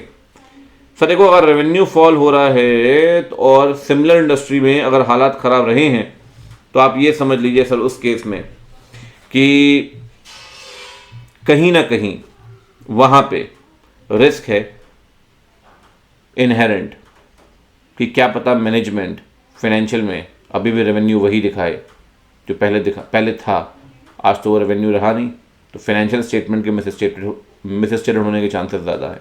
This is inherent risk. तो कहता है ड्रास्टिक फॉल इन रेवेन्यू, इसका मतलब है कंपनी अपने ऑपरेशंस कैरी नहीं कर पाएगी, फोर्सेबल फ्यूचर में लैक ऑफ डिमांड है, ये भी ठीक है बट अनसर्टेनिटी मानते हैं ना ऐसे। ये क्या है, अच्छा बी पॉइंट यहाँ से, there is a risk that going concern disclosure is omitted to be made in the financial statement, बिल्कुल ठीक बात है सर। हो सकता है कि आप गोइंग कंसर्न को लेकर जो अनसर्टेनिटी है उसका डिस्क्लोजर आप ना दें, मतलब financial can be मिसस्टेटेड। Sir misstatement 3 level पे होता है, account balance, class of transaction, disclosure. अगर आपने फाइनेंशियल स्टेटमेंट डिस्क्लोजर नहीं दिया गोइंग कंसर्न को लेकर तो कहीं ना कहीं वहां भी मिसस्टेटमेंट कहलाएगा, ठीक है ना। तो ये आएगा बी। कंपनी के प्रोडक्ट आउटडेटेड हो रहे हैं मार्केट में, ये कौन सा रिस्क है। देखो सर अगर आउटडेटेड हो रहे हैं आपके प्रोडक्ट मार्केट में तो उस केस में सबसे पहली बात इन्वेंट्री जो आपकी है वो बिक नहीं रही है। इन्वेंट्री आपके पास पड़ी होगी, बिल्कुल पड़ी होगी, और अगर इन्वेंट्री पड़ी होगी तो बिक नहीं रही है तो इन्वेंट्री में बी ओवर स्टेटेड। क्योंकि सर वो तो आउटडेटेड हो चुके हैं ना। ऊपर भी एक पॉइंट लिखा है कि आपका जो होल्डिंग पीरियड है वो 30 डेज से लेकर 90 डेज हो चुका है। ठीक ठीक बात है। तो इस केस में क्या आएगा सर? इस केस में आएगा, कहता है कंपनी स्ट्रेटजीज बनाएगी प्रोडक्ट सेल करने के लिए। हम ऑडिटर्स की बात कर रहे हैं, कह रहे प्रोडक्ट सेल करने के लिए स्ट्रेटजी बनाएगी company. Under statement, over statement. ठीक। Large customer has fail to pay, auditors बताइए। कहता है अगर पैसा नहीं दे पाया तो सर क्या पता जिसे आपको बैड डेट कंसीडर करके राइट ऑफ कर देना चाहिए था, जिस डेटर को आपने, वो डेटर को आप राइट ऑफ ही नहीं कर रहे हो, तो अभी डेटर बना हुआ है बैलेंस शीट में। बहुत अच्छा क्वेश्चन है, वेरी नाइस। कहता है रिसीवेबल्स मिसस्टेटेड हो सकते हैं, irrecoverable debt is not written off. अरे उल्टा क्यों लिख रहे हो भाई? अब तो पैसा नहीं दे पाए ना, तो अब तो राइट ऑफ करना पड़ेगा। अगर आपने डेट को राइट ऑफ नहीं किया, क्योंकि पैसा इररिकवरेबल हो चुका, आपको राइट ऑफ करना चाहिए था लेकिन नहीं किया, तो कहीं ना कहीं वो डेटर जो 5 करोड़ रुपए देने वाला था, अब उसे राइट ऑफ कर दिया। लेकिन अगर आप राइट ऑफ नहीं करेंगे तो डेटर से 5 करोड़ रुपए बड़ा होगा, रिसीवेबल्स में भी ओवर स्टेटेड। बिल्कुल ठीक बात, रिस्क है ये। ठीक। ऑडिट रिस्क इन्वॉल्व है जब इन्वेंट्री होल्डिंग पीरियड 30 से 90 डेज चला गया है। सर अगर 30 से 90 डेज चला गया तो आप ये समझ लीजिए उस केस में, ऊपर भी मैंने आपको बताया कि there is a risk of overstatement of inventories. Sir inventories जरूरत से ज़्यादा आपके पास रखी होंगी, ठीक है ना। चलो आगे बढ़ते हैं। अगला सुनो भाई, next. Part of inventories third party के पास पड़ी है, कौन सा रिस्क इन्वॉल्व है? कहता है रिस्क है कि थर्ड पार्टी मैन्युफैक्चरर नहीं कर रहे आपके स्पेसिफिकेशन के हिसाब से, वो ऑडिट रिस्क है। कह रहे यार बनाना कुछ और था, डिजाइन कुछ और बना दिया, उससे क्या मतलब? देयर इज रिस्क की जो जॉब वर्क करवा रहे थर्ड पार्टी से कंपनी अपनी कॉस्ट बढ़ा रही है, वो ऑडिट रिस्क है स्टैट ऑडिट के अंदर। रिस्क की जो एसएनडी एविडेंस है शायद ना मिले थर्ड पार्टी के पास पड़ी इन्वेंट्री की क्वांटिटी और कंडीशन को लेकर, हो सकता है सर, क्वाइट पॉसिबल कि थर्ड पार्टी की जगह को विजिट नहीं कर पा रहे हो आप, एसएनडी एविडेंस नहीं मिल रहा, ये रिस्क हो सकता है कि एसएनडी एविडेंस ना मिले उस इन्वेंट्री को लेकर जो थर्ड पार्टी के पास पड़ी है। बेहतरीन क्वेश्चन है। मैं कभी कभी कहता हूँ कि कोई क्वेश्चन अच्छा है, मतलब ये क्वेश्चन सही में अच्छा क्वेश्चन है, ठीक है। अभी तक जितने भी केस सिनेरियो आप कर रहे हैं स्टडी मैट के, सारे केस सिनेरियो अच्छे हैं सर। किसी भी इंस्टीट्यूट ने लॉलीपॉप नहीं दिया आपको, ठीक है, मतलब मेहनत की है इंस्टीट्यूट ने इसमें, और थोड़ा कंसेप्ट बेस्ड क्वेश्चन है। पीयूष इंटरनल कंट्रोल की अंडरस्टैंडिंग ले रहा है, it is a new client. उसने कंट्रोल स्टडी किए, स्टडी और अंडरस्टैंडिंग लेने के बाद उसने बोला कि मैं कुछ कंट्रोल पहले चेक करूंगा कि क्या कंट्रोल सही में काम कर रहे हैं कि नहीं। उसने कंट्रोल चेक किए सर, कुछ कंट्रोल कौन कौन से चेक किए? Control over inventories, bank operation. क्या क्या चेक किया वो पढ़ते हैं। इन्वेंट्री जो है उनका इंश्योरेंस होना जरूरी है, बिल्कुल ठीक बात है। There should be inventory count on regular basis for each location. अच्छा। बैंक रिकंसिलेशन परफॉर्म करना रेगुलर इंटरवल में। अच्छा। आप बताइए इंश्योरेंस को लेकर कौन सा टीओसी परफॉर्म करोगे? याद है एक टॉपिक आपने पढ़ा होगा आईसी क्वेश्चनियर में, जब हम पीपी की बात करते हैं तो पीपी को लेकर वहां पर कई सारे पॉइंट्स आए सी क्वेश्चन में, उसमें इंश्योरेंस वाले पॉइंट भी है, वहीं से इंस्टीट्यूट पिक करता है, ध्यान रखना इस पॉइंट को, ठीक है ना। आप पहले पूरा पढ़ लेते हैं। कहता है इंस्पेक्ट करो कि इंश्योरेंस पॉलिसी का वेरीफाई करो कि इन्वेंट्री जो ईच लोकेशन में इंश्योर की गई फॉर फायर एंड बर्गलरी मतलब चोरी वगैरह ये सब, डकैती। The sum insured and period of validity of policy are not relevant. कह रहा है सम जो है कितने का इंश्योरेंस कराया है और कितने समय के लिए कराया है, रेलिवेंट नहीं है। वाह, ऑडिट करते हुए तुम सम इंश्योर्ड ही नहीं देखोगे, फिर तो बढ़िया हो गया सर। कहता है इंश्योरेंस पॉलिसी चेक करिए और चेक करिए जो इन्वेंट्री पड़ी है हर एक लोकेशन पे कि कॉम्प्रिहेंसिवली इंश्योर्ड है, ठीक है। चेक करिए कि जो सब इंश्योर्ड है क्या वो एडिक्वेट है।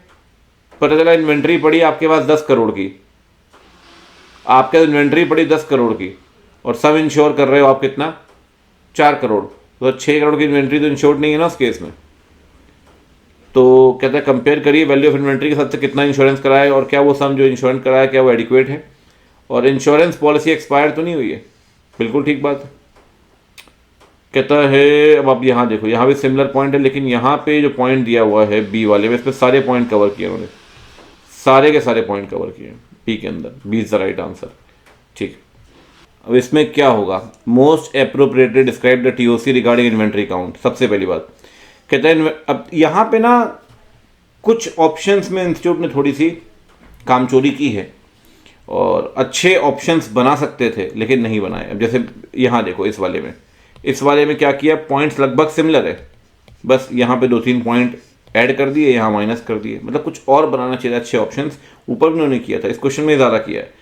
क्या किया, आप देखो यहाँ दिया इन्वेंट्री काउंट अटेंड करो, टेस्ट काउंट परफॉर्म करो, इन्वेंट्री काउंट डिटेल लो, इन्वेंट्री काउंट प्रोसीजर की। देखो क्या inventory counting as per the procedure हो रही है, ये चैप्टर 5 में पढ़ते हैं आप ये पॉइंट वैसे, ठीक है ना। इन्वेंट्री बोलेगा 501 के अंदर ही पढ़ते हैं, ऐसी बात नहीं है, ठीक है, वही क्वेश्चन है ये। कहता है detail of inventory counting procedure, और देखो इन्वेंट्री के एज पर द प्रोसीजर हो रही है, और अटेंड भी करो इन्वेंट्री काउंट। अब देखो यहाँ पॉइंट सारे वही हैं, बस यहाँ 2 पॉइंट रख दिए, यहाँ अलग 2 पॉइंट रख दिए, यहाँ 3 पॉइंट रख दिए, और डिटेल लो इन्वेंट्री काउंटिंग प्रोसीजर की, क्या inventory counting as per the procedure हो रही है, अटेंड भी करो इन्वेंट्री काउंट, परफॉर्म भी करो टेस्ट काउंट। बहुत ही इजी पूछ रहा है यार, मतलब अब तो मतलब ये है कि यहाँ 4 रख दिए, यहाँ 3 रख दिए, यहाँ अलग 2 रख दिए, यहाँ अलग 2 रख दिए, ठीक है, ऑब्वियस सी बात है यार, खैर कोई दिक्कत नहीं है। While testing control over bank reconciliation, आपने नोटिस किया कि बैंक रिकंसिलेशन परफॉर्म नहीं किया गया रेगुलर इंटरवल पे, सबसे एप्रोप्रिएट प्रोसीजर क्या होगा सर इस केस में। देखो जी, सबसे पहली बात कहता है बैंक रिकंसिलेशन रेगुलरली नहीं किया गया, इज कंसर्न स्टाफ इज ओवरबर्डन्ड। अच्छे ऑप्शन नहीं बनाए इंस्टीट्यूट ने, क्योंकि स्टाफ के पास पहले से बहुत काम है, इसलिए नहीं कर पा रहा हूँ। ये क्या बात हुई, bank reconciliation are not being perform regularly as concern staff is overburdened, it could result in errors. अब देखो यहाँ भी क्या कर रहा है इंस्टीट्यूट, यहाँ 1 पॉइंट लिखा, यहाँ 2 पॉइंट लिखा, ठीक है, यहाँ अलग 2 पॉइंट लिखा, और यहाँ देखो सी वाले पॉइंट में सारे पॉइंट लिख दिए 4। बैंक रिकंसिलेशन परफॉर्म नहीं क्योंकि स्टाफ जो है वो ओवरबर्डन्ड है, एरर्स हो सकते हैं और मिसस्टेटमेंट हो सकता है कैश और बैंक बैलेंस को लेकर। क्या है ये, मतलब इस केस से इंस्टीट्यूट ने 1 रुपये की मेहनत नहीं की भाई साहब, ये उठा लिए और ऑप्शन डाल दिए, मतलब बच्चा कुछ घुमाना ही नहीं है। अब आप बोलोगे आपसे हमारी खुशी देखी नहीं जा रही, हम नहीं घूम रहे तो क्या दिक्कत है भैया, यहाँ घूम लो जितना घूमना, एग्जाम में मत घूमना बस। मैं चाहता हूँ नया क्लाइंट है, कौन सा रिस्क होगा या कौन सा स्टेटमेंट जो है वो अप्रोप्रिएट है। नए क्लाइंट में ना आप एआरपी नहीं कर सकते, नए क्लाइंट में आपको प्रीवियस अंडरस्टैंडिंग नहीं होगी, तो नए क्लाइंट पे ऑडिटर शायद वो प्रोसीजर उतने ढंग से ना लगा पाए, क्योंकि प्रीवियस अंडरस्टैंडिंग नहीं है उसके काम की, एआरपी आप परफॉर्म कर नहीं सकते। तो नए क्लाइंट को लेकर ध्यान रखना, डिटेक्शन रिस्क कंपैरेटिवली हाई होता है। कहता है रिड्यूस्ड, मतलब ही नहीं है, DR will be comparatively high. और कहता है सबसे अप्रोप्रिएट क्या होगा, अगर आपको लगता है नए क्लाइंट को लेकर रिस्क ज़्यादा है, अगर डीआर ज़्यादा होगा तो अपन सब्सटेंटिव ज़्यादा परफॉर्म करेंगे, जितना ज़्यादा सब्सटेंटिव परफॉर्म करेंगे ऑडिटर्स को उतना लो हो जाएगा। तो कहता है अगर रिस्क ज़्यादा है तो रिस्पॉन्स क्या होगा, कहता है रिस्पॉन्स ज़्यादा सब्सटेंटिव प्रोसीजर परफॉर्म करने हैं आपको। ठीक बात है। तो भाई ये हो गया चैप्टर 3 तक की कहानी डन। अब आते हैं चैप्टर 4 में। चैप्टर 4 क्या बोलता है ये बात करते हैं इसकी। दृष्टि खंडेलवाल ऑडिट कर रही हैं कंपनी की जो टाल और बेड स्प्रेड्स बनाते हैं, ठीक है, मैन्युफैक्चरिंग सेटअप है। ये पता चला कुछ मैन्युफैक्चरिंग प्रोसेस आउटसोर्स हो रही है थर्ड पार्टी से, ठीक है। कंपनी की अपनी 3 लोकेशन है, सब्सटेंशियल इन्वेंट्री वहीं पड़ी है। आउटसोर्सिंग के कारण इन्वेंट्री जो थर्ड पार्टी की प्रेमाइस में है सेम सिटी में, as a part of procedure she is performing many procedures required by different ऐसे। कहता है सर एक बात बताइए इस केस में, कहता है जी मैन्युफैक्चरिंग प्रोसेस आप थर्ड पार्टी को आउटसोर्स भी कर रहे हैं, 3 लोकेशन है जहाँ इन्वेंट्री पड़ी हुई है आपके क्लाइंट की, तो आउटसोर्सिंग के कारण इन्वेंट्री थर्ड पार्टी की प्रेमाइस में पड़ी हुई है, तो कह रहा है परफॉर्म कर रही है procedure as per the SM, इसका मतलब 501। कहता है उसने फिजिकल इन्वेंट्री काउंट अटेंड की है एज पर 501, ठीक है। इन्वेंट्री जो अटेंड की है उसमें आरएम में ज़्यादातर क्या है यान समझते हैं, फैब्रिक और WIP अलग अलग स्टेज में, और फिनिश गुड्स भी हैं। She is also planning sending, कुछ कन्फर्मेशन भेजना चाहती है उन लोगों को जिनको गुड्स बेचे गए, कस्टमर्स को, 505 एक्सटर्नल कन्फर्मेशन। जब ट्रेड रिसीवेबल चेक किया तो उसने देखा कि कंपनी के पास large number of parties having small balances, ठीक है, large number of parties having small balances, अच्छी बात है sir. Large number of parties having small balances, अगर होमोजीनियस हुए तो फिर नेगेटिव कन्फर्मेशन रिक्वेस्ट भी भेज सकते हो 505 के हिसाब से। उसने फर्दर देखा कि रिसीवेबल्स बढ़ गए हैं क्योंकि सेल जो है वो स्मॉल टाइम रिटेलर्स को की जा रही है और पॉसिबिलिटी ऑफ डिफरेंसेस जो है एज पर कंपनी रिकॉर्ड्स और एज पर small time retailers is low. मतलब आपको लगता है कि chances of exception are low. Population में large number of small balances homogeneous, ये वाला कंडीशन नहीं पूरी हो रही है, आपको लगता है एक्सेप्शन के चांसेस कम है, तो सर ये पूरे फैक्टर का किसकी तरफ लेके जा रहे हैं? नेगेटिव कंफर्मेशन रिक्वेस्ट की तरफ। आरएमएम जो है, आरएमएम भी लो है, लो भैया, याद है 5 पॉइंट होते हैं उस केस में। और आपको ऐसा नहीं लगता कि रिटेलर रिप्लाई नहीं करेंगे? सारी कंडीशन डाल दी उन्होंने, चारों कंडीशन। अब यार करी तो नेगेटिव कंफर्मेशन, क्या दिक्कत है? कंट्रोल चेक कर रही है, टेस्टिंग परफॉर्म कर रही है इनकम एक्सपेंडिचर की, बैलेंस शीट की, सैंपलिंग पे बहुत ज़्यादा भरोसा कर रही है। सैंपलिंग रिस्क तो देखना पड़ेगा सर, क्योंकि बहुत ज़्यादा भरोसा करोगे, चेकिंग कम करोगे तो फिर वो इनफेक्ट ये आपकी इनअप्रोप्रिएट ऑडिट ओपिनियन आ सकती है। 530 एनीवेज, आइए शुरू करते हैं। सबसे पहली बात, कौन सा स्टेटमेंट सबसे ज़्यादा अप्रोप्रिएट है रिगार्डिंग इन्वेंट्री काउंट? कहता है सबसे ज़्यादा अप्रोप्रिएट कौन सा है? कहता है इन्वेंट्री चेक करेगी एक्जिस्टेंस और कंडीशन सारी लोकेशन पे, ठीक बात है। ऑब्जर्व करेगी कैसे पर्सोनल प्रोसीजर कैरी कर रहा है और टेस्ट काउंटिंग करेगी। सेम क्वेश्चन नहीं जो भी आपने चैप्टर 3 में पढ़ा था, बिल्कुल सेम क्वेश्चन पूछा है इन्होंने वाला, बिल्कुल सेम। टाइम पास कर रहे हैं यार। As regarding inventory lying with third parties, 501 में क्या चेक करोगे? कहते हैं थर्ड पार्टी से कंफर्मेशन लो क्वांटिटी और कंडीशन को लेकर, ठीक है, और थर्ड पार्टी को रिक्वेस्ट करो कि इंस्पेक्शन करने दे, और दोनों भी कर सकते हो। देखो दोनों में से कोई एक कर सकते हैं, दोनों कर सकते हैं, दोनों आपके पास परमिशन है। या तो ये कह रहा है बोथ रिक्वायरमेंट्स आर नेसेसरी, ऐसा नहीं है। मैं हमेशा कहता हूं दोनों के बीच में और एंड है, या तो थर्ड पार्टी से कंफर्मेशन लो या फिर इंस्पेक्शन करो, या फिर दोनों कर लो। कह रहे थर्ड पार्टी से कंफर्मेशन लो और थर्ड पार्टी को बोलो इंस्पेक्शन करने दो। कोई एक भी कर सकते हो, दोनों कर सकते हो, ये सही आंसर। और एंड है वहां पे। आप बताइए 505 के हिसाब से ट्रेड रिसीवेबल्स को लेकर सबसे सही क्या होगा? कहता है आपको डिज़ाइन ही नहीं करनी चाहिए confirmation request large number of parties having small balances. कहता है डिज़ाइन करनी चाहिए, ठीक है, पॉजिटिव कंफर्मेशन नेगेटिव कंफर्मेशन भेज सकते हैं, कोई दिक्कत नहीं है सर। सैम्पलिंग को लेकर सबसे ज़्यादा स्टेटमेंट कौन सा अप्रोप्रिएट है इन टर्म्स ऑफ 530? कहता है sampling testing of transaction as well as testing of control में चेक होती है। सैम्पलिंग यूज कहां करते हैं आप? तो कहता है सैम्पलिंग यूज करते हैं सर ट्रांजैक्शन और कंट्रोल चेक करने में, बैलेंसेस और कंट्रोल चेक करने में। आपको पता है ना, ट्रांजैक्शन मतलब P&L और बैलेंसेस मतलब बैलेंस शीट। तो क्या सैम्पलिंग सिर्फ P&L या सैम्पलिंग सिर्फ बैलेंस पे लगाओगे? सर दोनों पे लगाएंगे। तो जब दोनों मिल जाते हैं तो हम उसे कहते हैं टेस्टिंग ऑफ डिटेल्स, TOD और TOC दोनों में लगाएंगे। कहता है सिर्फ TOD में लगाओगे, TOD प्लस TOC दोनों में लगाओगे सैम्पलिंग, ठीक। वो सैम्पलिंग पे बहुत ज़्यादा भरोसा कर रही है। आप बताइए कौन सा स्टेटमेंट इस केस में सही होगा? कहता है देखो सर ऐसा है, सैम्पलिंग रिस्क कभी भी एलिमिनेट तो हो नहीं सकता, it is not possible to eliminate sampling risk. Sampling risk can be eliminated, नहीं सर। सैम्पलिंग रिस्क बढ़ने से DR कम होता है। सैम्पलिंग रिस्क अगर बढ़ेगा तो DR भी बढ़ेगा, ऑब्वियस सी बात है। अगर सैम्पलिंग रिस्क बढ़ेगा तो फिर ऑडिटर ऑब्वियस सी बात है चीज़ें चेक नहीं कर पाएगा, तो DR बढ़ेगा। कहता है अगर सैम्पलिंग रिस्क कम होगा तो DR, क्या नाटक है, अगर सैम्पलिंग रिस्क कम होगा तो DR भी तो कम होगा ना। कहता है सैम्पलिंग रिस्क हमेशा रहेगा, बिल्कुल रहेगा sir. You can not eliminate sampling risk, it will always be in existence, ठीक है। चलिए डन है। अब चलते हैं आगे और बात कर लेते हैं केस सिनेरियो सेकंड की, क्या बोलता है ये कहता है सर फाइनेंशियल स्टेटमेंट को रखा गया ऑडिट के लिए बिफोर CA मानुषी।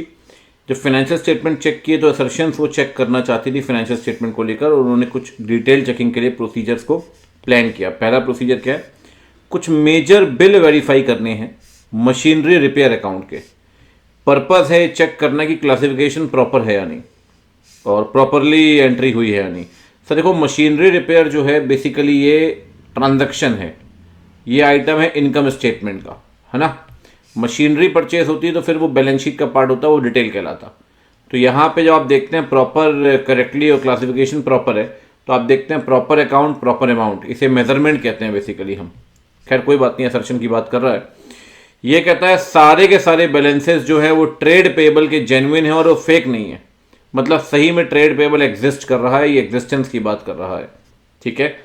वेजेस कंपेयर करना चाहते हैं इस साल का पिछले साल के साथ, और रिलेशनशिप देखना चाहते हैं एम्प्लॉयज और वेजेस के बीच में। जब आप करंट ईयर को प्रीवियस ईयर से कंपेयर करेंगे तो ये एआरपी है, लेकिन जब आप नंबर ऑफ एम्प्लॉय और वेजेस में रिलेशनशिप देखेंगे तो number of employee non financial factor है और वेजेस फाइनेंशियल फैक्टर है। जब नॉन फाइनेंशियल फैक्टर कंसीडर करते हैं तो बेटा इसे कहते हैं रीजनेबलनेस टेस्ट। ठीक। चेक करना चाहते हैं टाइटल डीड जो है वो एंटिटी के नाम पे होनी चाहिए। सर ये राइट ऑब्लिगेशन वाला पॉइंट है, राइट्स आप चेक कर रहे हैं। Firm engage in the export of goods to Europe, sales invoice जो यूरो में रेस किए गए हैं, ठीक है ना, वो कन्वर्ट किए गए इंडियन रुपीज में। यहां बात हो रही है वैल्यूएशन की। ठीक है, बढ़िया है सर। आइए सबसे पहली बात, जहां मशीन रिपेयर की बात आप कर रहे हैं वहां आप क्या चेक करना चाहते हैं? मशीनरी रिपेयर आप चेक करना चाहते हैं, सर रिपेयर है इसलिए आप चेक कर रहे हैं कंट्रोल ट्रांजैक्शंस। कौन से असर्शन चेक करना चाहते हैं? जेन्युइननेस ऑफ ट्रेड पेबल को लेकर। तो सर जेन्युइननेस को मैंने आपसे कहा ट्रेड पेबल सही में एग्जिस्ट कर रहे हैं, फेक तो नहीं है। Occurrence, cut off, existence. कहता है सर वो वेज कंपेयर कर रहे हैं करंट ईयर की प्रीवियस ईयर के साथ। एआरपी कहते हैं सर इसे। 520 के अंदर हम इसे बोलेंगे सब्सटेंटिव एनालिटिकल प्रोसीजर। तो कहता है टीओडी कर रहे हैं, वैसे टीओडी का ही पार्ट है वो। टीओडी में आप चेक कर रहे हैं सब्सटेंटिव एनालिटिकल प्रोसीजर। ठीक है। और टाइटल डीड चेक कर रहे हैं सर, टाइटल डीड एग्जामिनेशन कर रहे हैं। देखो टाइटल डीड एग्जामिनेशन कर रहे हैं, जब आप एग्जामिन करते हैं ना किसी डॉक्यूमेंट को या फिजिकल एसेट्स को, तो 500 के अंदर उसे कहते हैं इंस्पेक्शन, अगर आपको याद हो, इंस्पेक्शन। और आप चेक करना चाहते हैं सर कि फॉरेन करेंसी का प्रॉपर कन्वर्जन हुआ है इंडियन रुपीस में या नहीं। अगर आप वापस से रिकैलकुलेशन कर रहे हैं सर, तो रिकैलकुलेशन बोलेंगे ऐसे 500 के अंदर इसे, जहां आप रिकैलकुलेशन करना चाहते हैं। असर्शन पूछता तो वैल्यूएशन बोल देते, अब आपसे पूछ रहा है कि भाई कौन सा तरीका है, तो ये रिकैलकुलेशन कहलाएगा। आओ जी आगे बढ़ते हैं चैप्टर 5 की तरफ। क्या बोलता है फाइनेंशियल स्टेटमेंट का चैप्टर, और क्या बोलता है इसका केस सिनेरियो। सन स्टील लिमिटेड स्टेनलेस स्टील बनाती है सर, हॉट पॉट से लेकर प्रेशर कुकर से लेकर ट्रेज वगैरह सब बनाते हैं।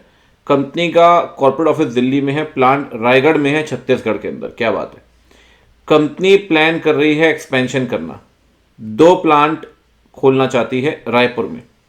For this purpose company fund raise कर रही है, एक follow on public offer FPO लाना चाहती है। आरके माहेश्वरी आपके ऑडिटर्स हैं 2021 से। इंगेजमेंट टीम में 5 मेंबर हैं, रमन इंगेजमेंट पार्टनर है, सीएम मधु सीनियर एसोसिएट है, और 3 आर्टिकल है अमन, चितन्या और दीपेश। कंपनी ने फ्रेश पैसा रेज किया, कितना रेज किया है सर? 5 करोड़ का। शेयर की नॉमिनल वैल्यू 10 रुपए है और प्रीमियम 5 रुपए है। मुझे ऐसा क्यों लग रहा है क्वेश्चन, चलिए खैर कोई बात नहीं, पढ़ लेते हैं पहले। रिजर्व सरप्लस आपके 2 करोड़ के हैं, सिक्योरिटीज प्रीमियम जनरल रिजर्व है। ठीक है। रमन मधु से कहता है कि आप शेयर कैपिटल चेक करिए और चेक करिए क्या सिक्योरिटीज प्रीमियम सही जगह पे इस्तेमाल हुआ है। सिक्योरिटी प्रीमियम 5 जगह पे इस्तेमाल होता है सर, जो मुझे लग रहा था वही मुझे लग रहा है अभी भी, कि सिक्योरिटीज प्रीमियम का ये पूछ रहे होंगे कि भाई कहाँ यूटिलाइज कर सकते हैं। खैर कोई बात नहीं, ठीक। तो पढ़ लेते हैं एक बार। वैसे मैं आपको बताऊं इस क्वेश्चन में आप ये सिनेरियो बिना पढ़े भी क्रैक कर सकते हैं, बट फिर भी एक बार पढ़ लेना चाहिए, आधा पॉइंट ऐसा मिल जाता है काम का।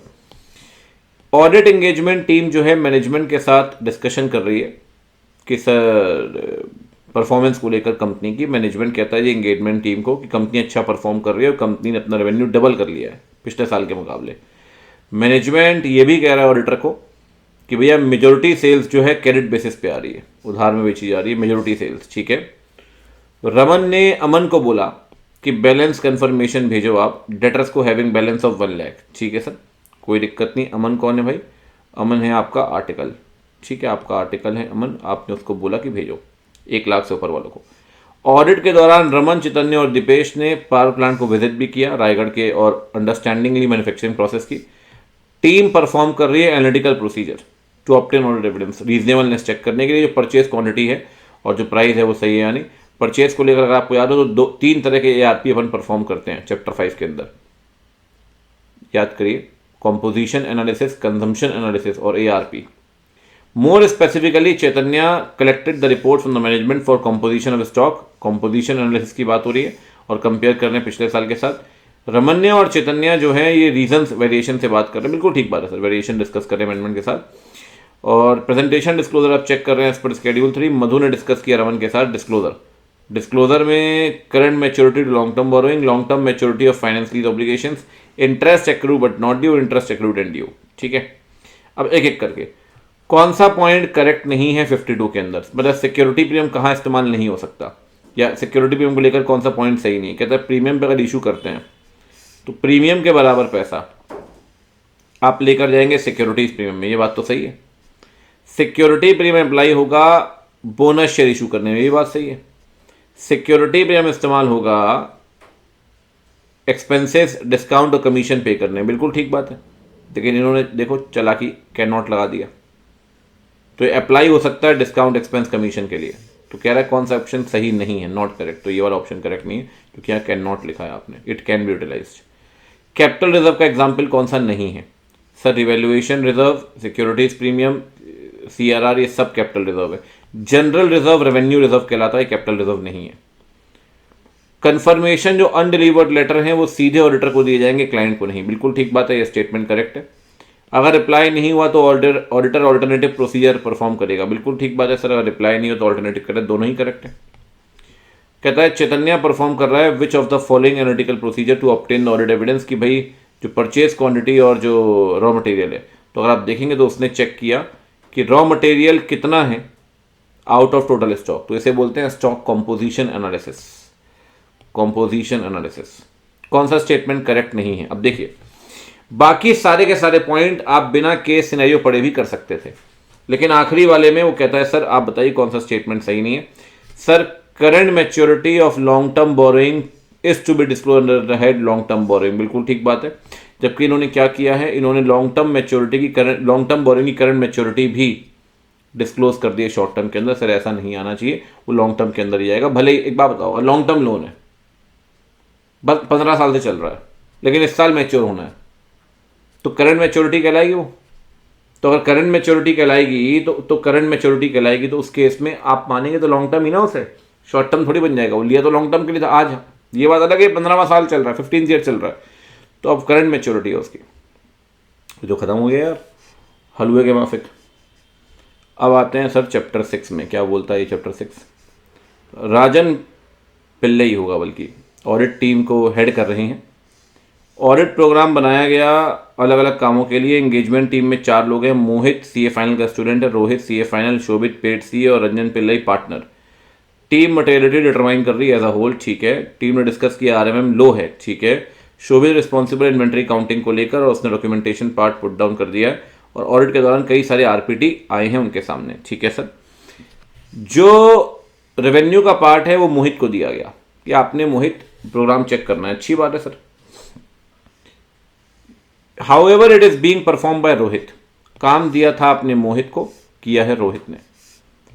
ट्रेड रिसीवेबल प्लान किया गया कि रोहित करेगा प्रोग्राम में, तो वेरिफिकेशन ऑफ रेवेन्यू चेक करना था मोहित ने, किया है रोहित ने। और जो ट्रेड रिसीवेबल था वो चेक करना था रोहित ने, ये परफॉर्म कर रहा है रंजन पिल्लई। कौन सा स्टेटमेंट सबसे अप्रोप्रिएट है? देखो सर ऐसा है, आपने डॉक्यूमेंटेशन किया, प्रोग्राम के अंदर बताया कौन सा पर्सन कौन सा काम करेगा। यहाँ जिस पर्सन ने जो काम करना उसने वो तो नहीं किया, दूसरा काम किया, हर किसी ने दूसरा काम किया है। तो कहता है ऑडिट प्रोग्राम के अंदर नेम ऑफ पर्सन होंगे। इट इज इमटेरियल कि कौन सा पर्सन कौन सा काम कर रहा है, सर ऐसा नहीं है। अगर कोई दूसरा पर्सन ये काम कर रहा है तो सर आप ये बात नोट्स में लिख दो ना, उसे डॉक्यूमेंटेशन में ऐड कर दो कि भाई काम तो करना था मोहित ने लेकिन किया रोहित ने, इतना तो लिखोगे ना आप कल को, वरना कुछ भी वैसा हुआ तो बात तो मोहित के ऊपर आ जाएगी, अकाउंटेबिलिटी। तो कहता है ऑडिट प्रोग्राम बन चुका है और स्पेसिफिक रिस्पॉन्सिबिलिटी वही परफॉर्म कर सकता है, इसको दिया गया। ऐसा नहीं है सर, हर बार ऐसा नहीं होता, प्रैक्टिकल सिचुएशन हो जाती है, कई बार तबियत खराब है, आर्टिकल नहीं आ पाया, शादी है, कोई मिस हैपनिंग हो, कुछ भी रीज़न है, कोई और कर सकता है। Audit programme be suitably updated और notes are given in the working papers to this effect so that plan duties are in accordance with the actual work performance. कहता है सर देखो, अगर कोई और परफॉर्म कर रहा है आप नोट डाल दो, अपडेट कर दो, ताकि जो जैसे वो चीज़ होनी थी वैसे ही हो, कोई और करे से मतलब नहीं, लेकिन प्रोसीजर तो वही फॉलो किए जाए जो पहले से डिज़ाइन किए गए थे, ठीक। जहां तक मटेरियलिटी की बात है, कौन सा स्टेटमेंट मोस्ट अप्रोप्रिएट है?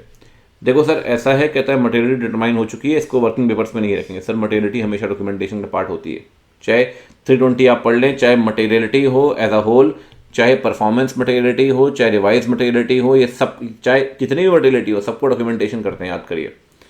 मटेरियलिटी डिपेंड करती है जजमेंट के ऊपर। What ever amount has been determined can be documented. देखो सर ऐसा है, अमाउंट का डॉक्यूमेंटेशन नहीं करना, सिर्फ फैक्टर्स का भी करना है साथ में। तो कहता है मटेरियलिटी जो आपने डिटरमाइन किया प्रोफेशनल जजमेंट की वजह से, तो बिल्कुल ठीक बात है। कहता है फैक्टर्स जो आपने कंसीडर किए हैं वाइल डिटरमाइनिंग मटेरियलिटी, वो आपको कंसीडर करने पड़ेंगे। ठीक,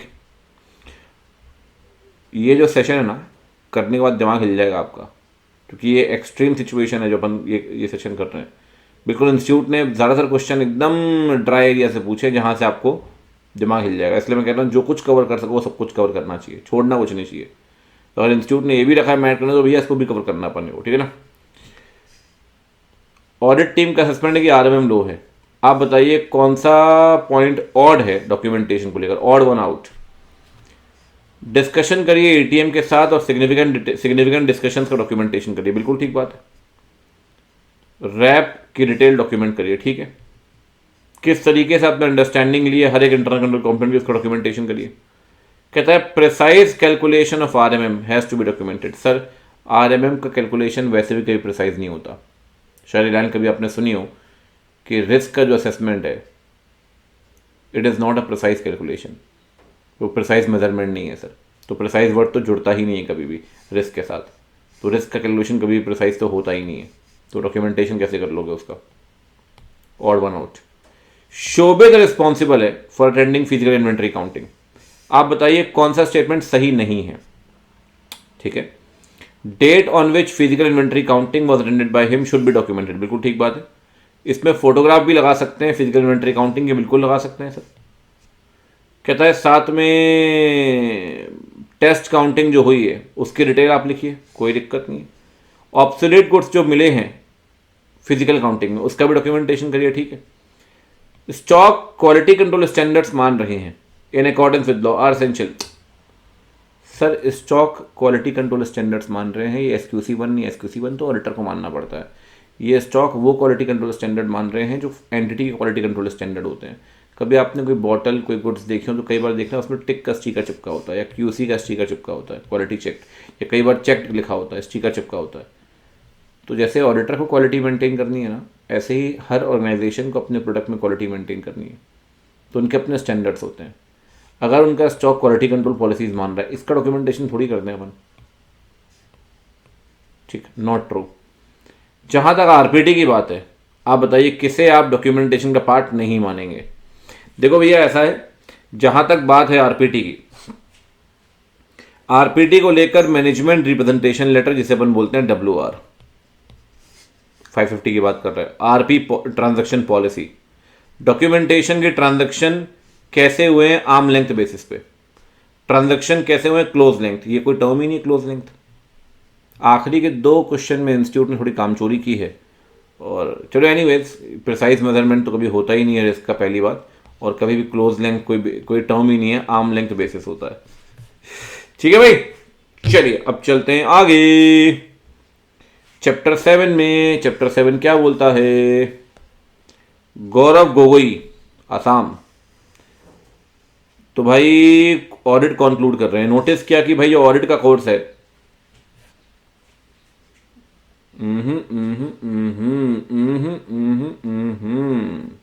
रुक जा भाई, अब ठीक।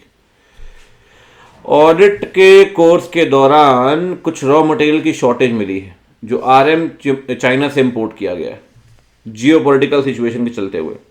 कंपनी ने देखा कि भाई प्लान है डील करने को लेकर, वो कंपनी के प्लान से सेटिस्फाइड है कि भाई जो RM था वो RM मिला नहीं मुझे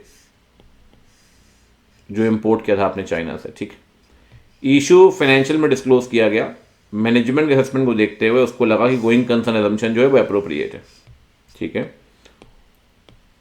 besides he also want to be sure कि सारे सब्सिक्वेंट इवेंट कंसीडर किए गए, डिस्क्लोज किए गए।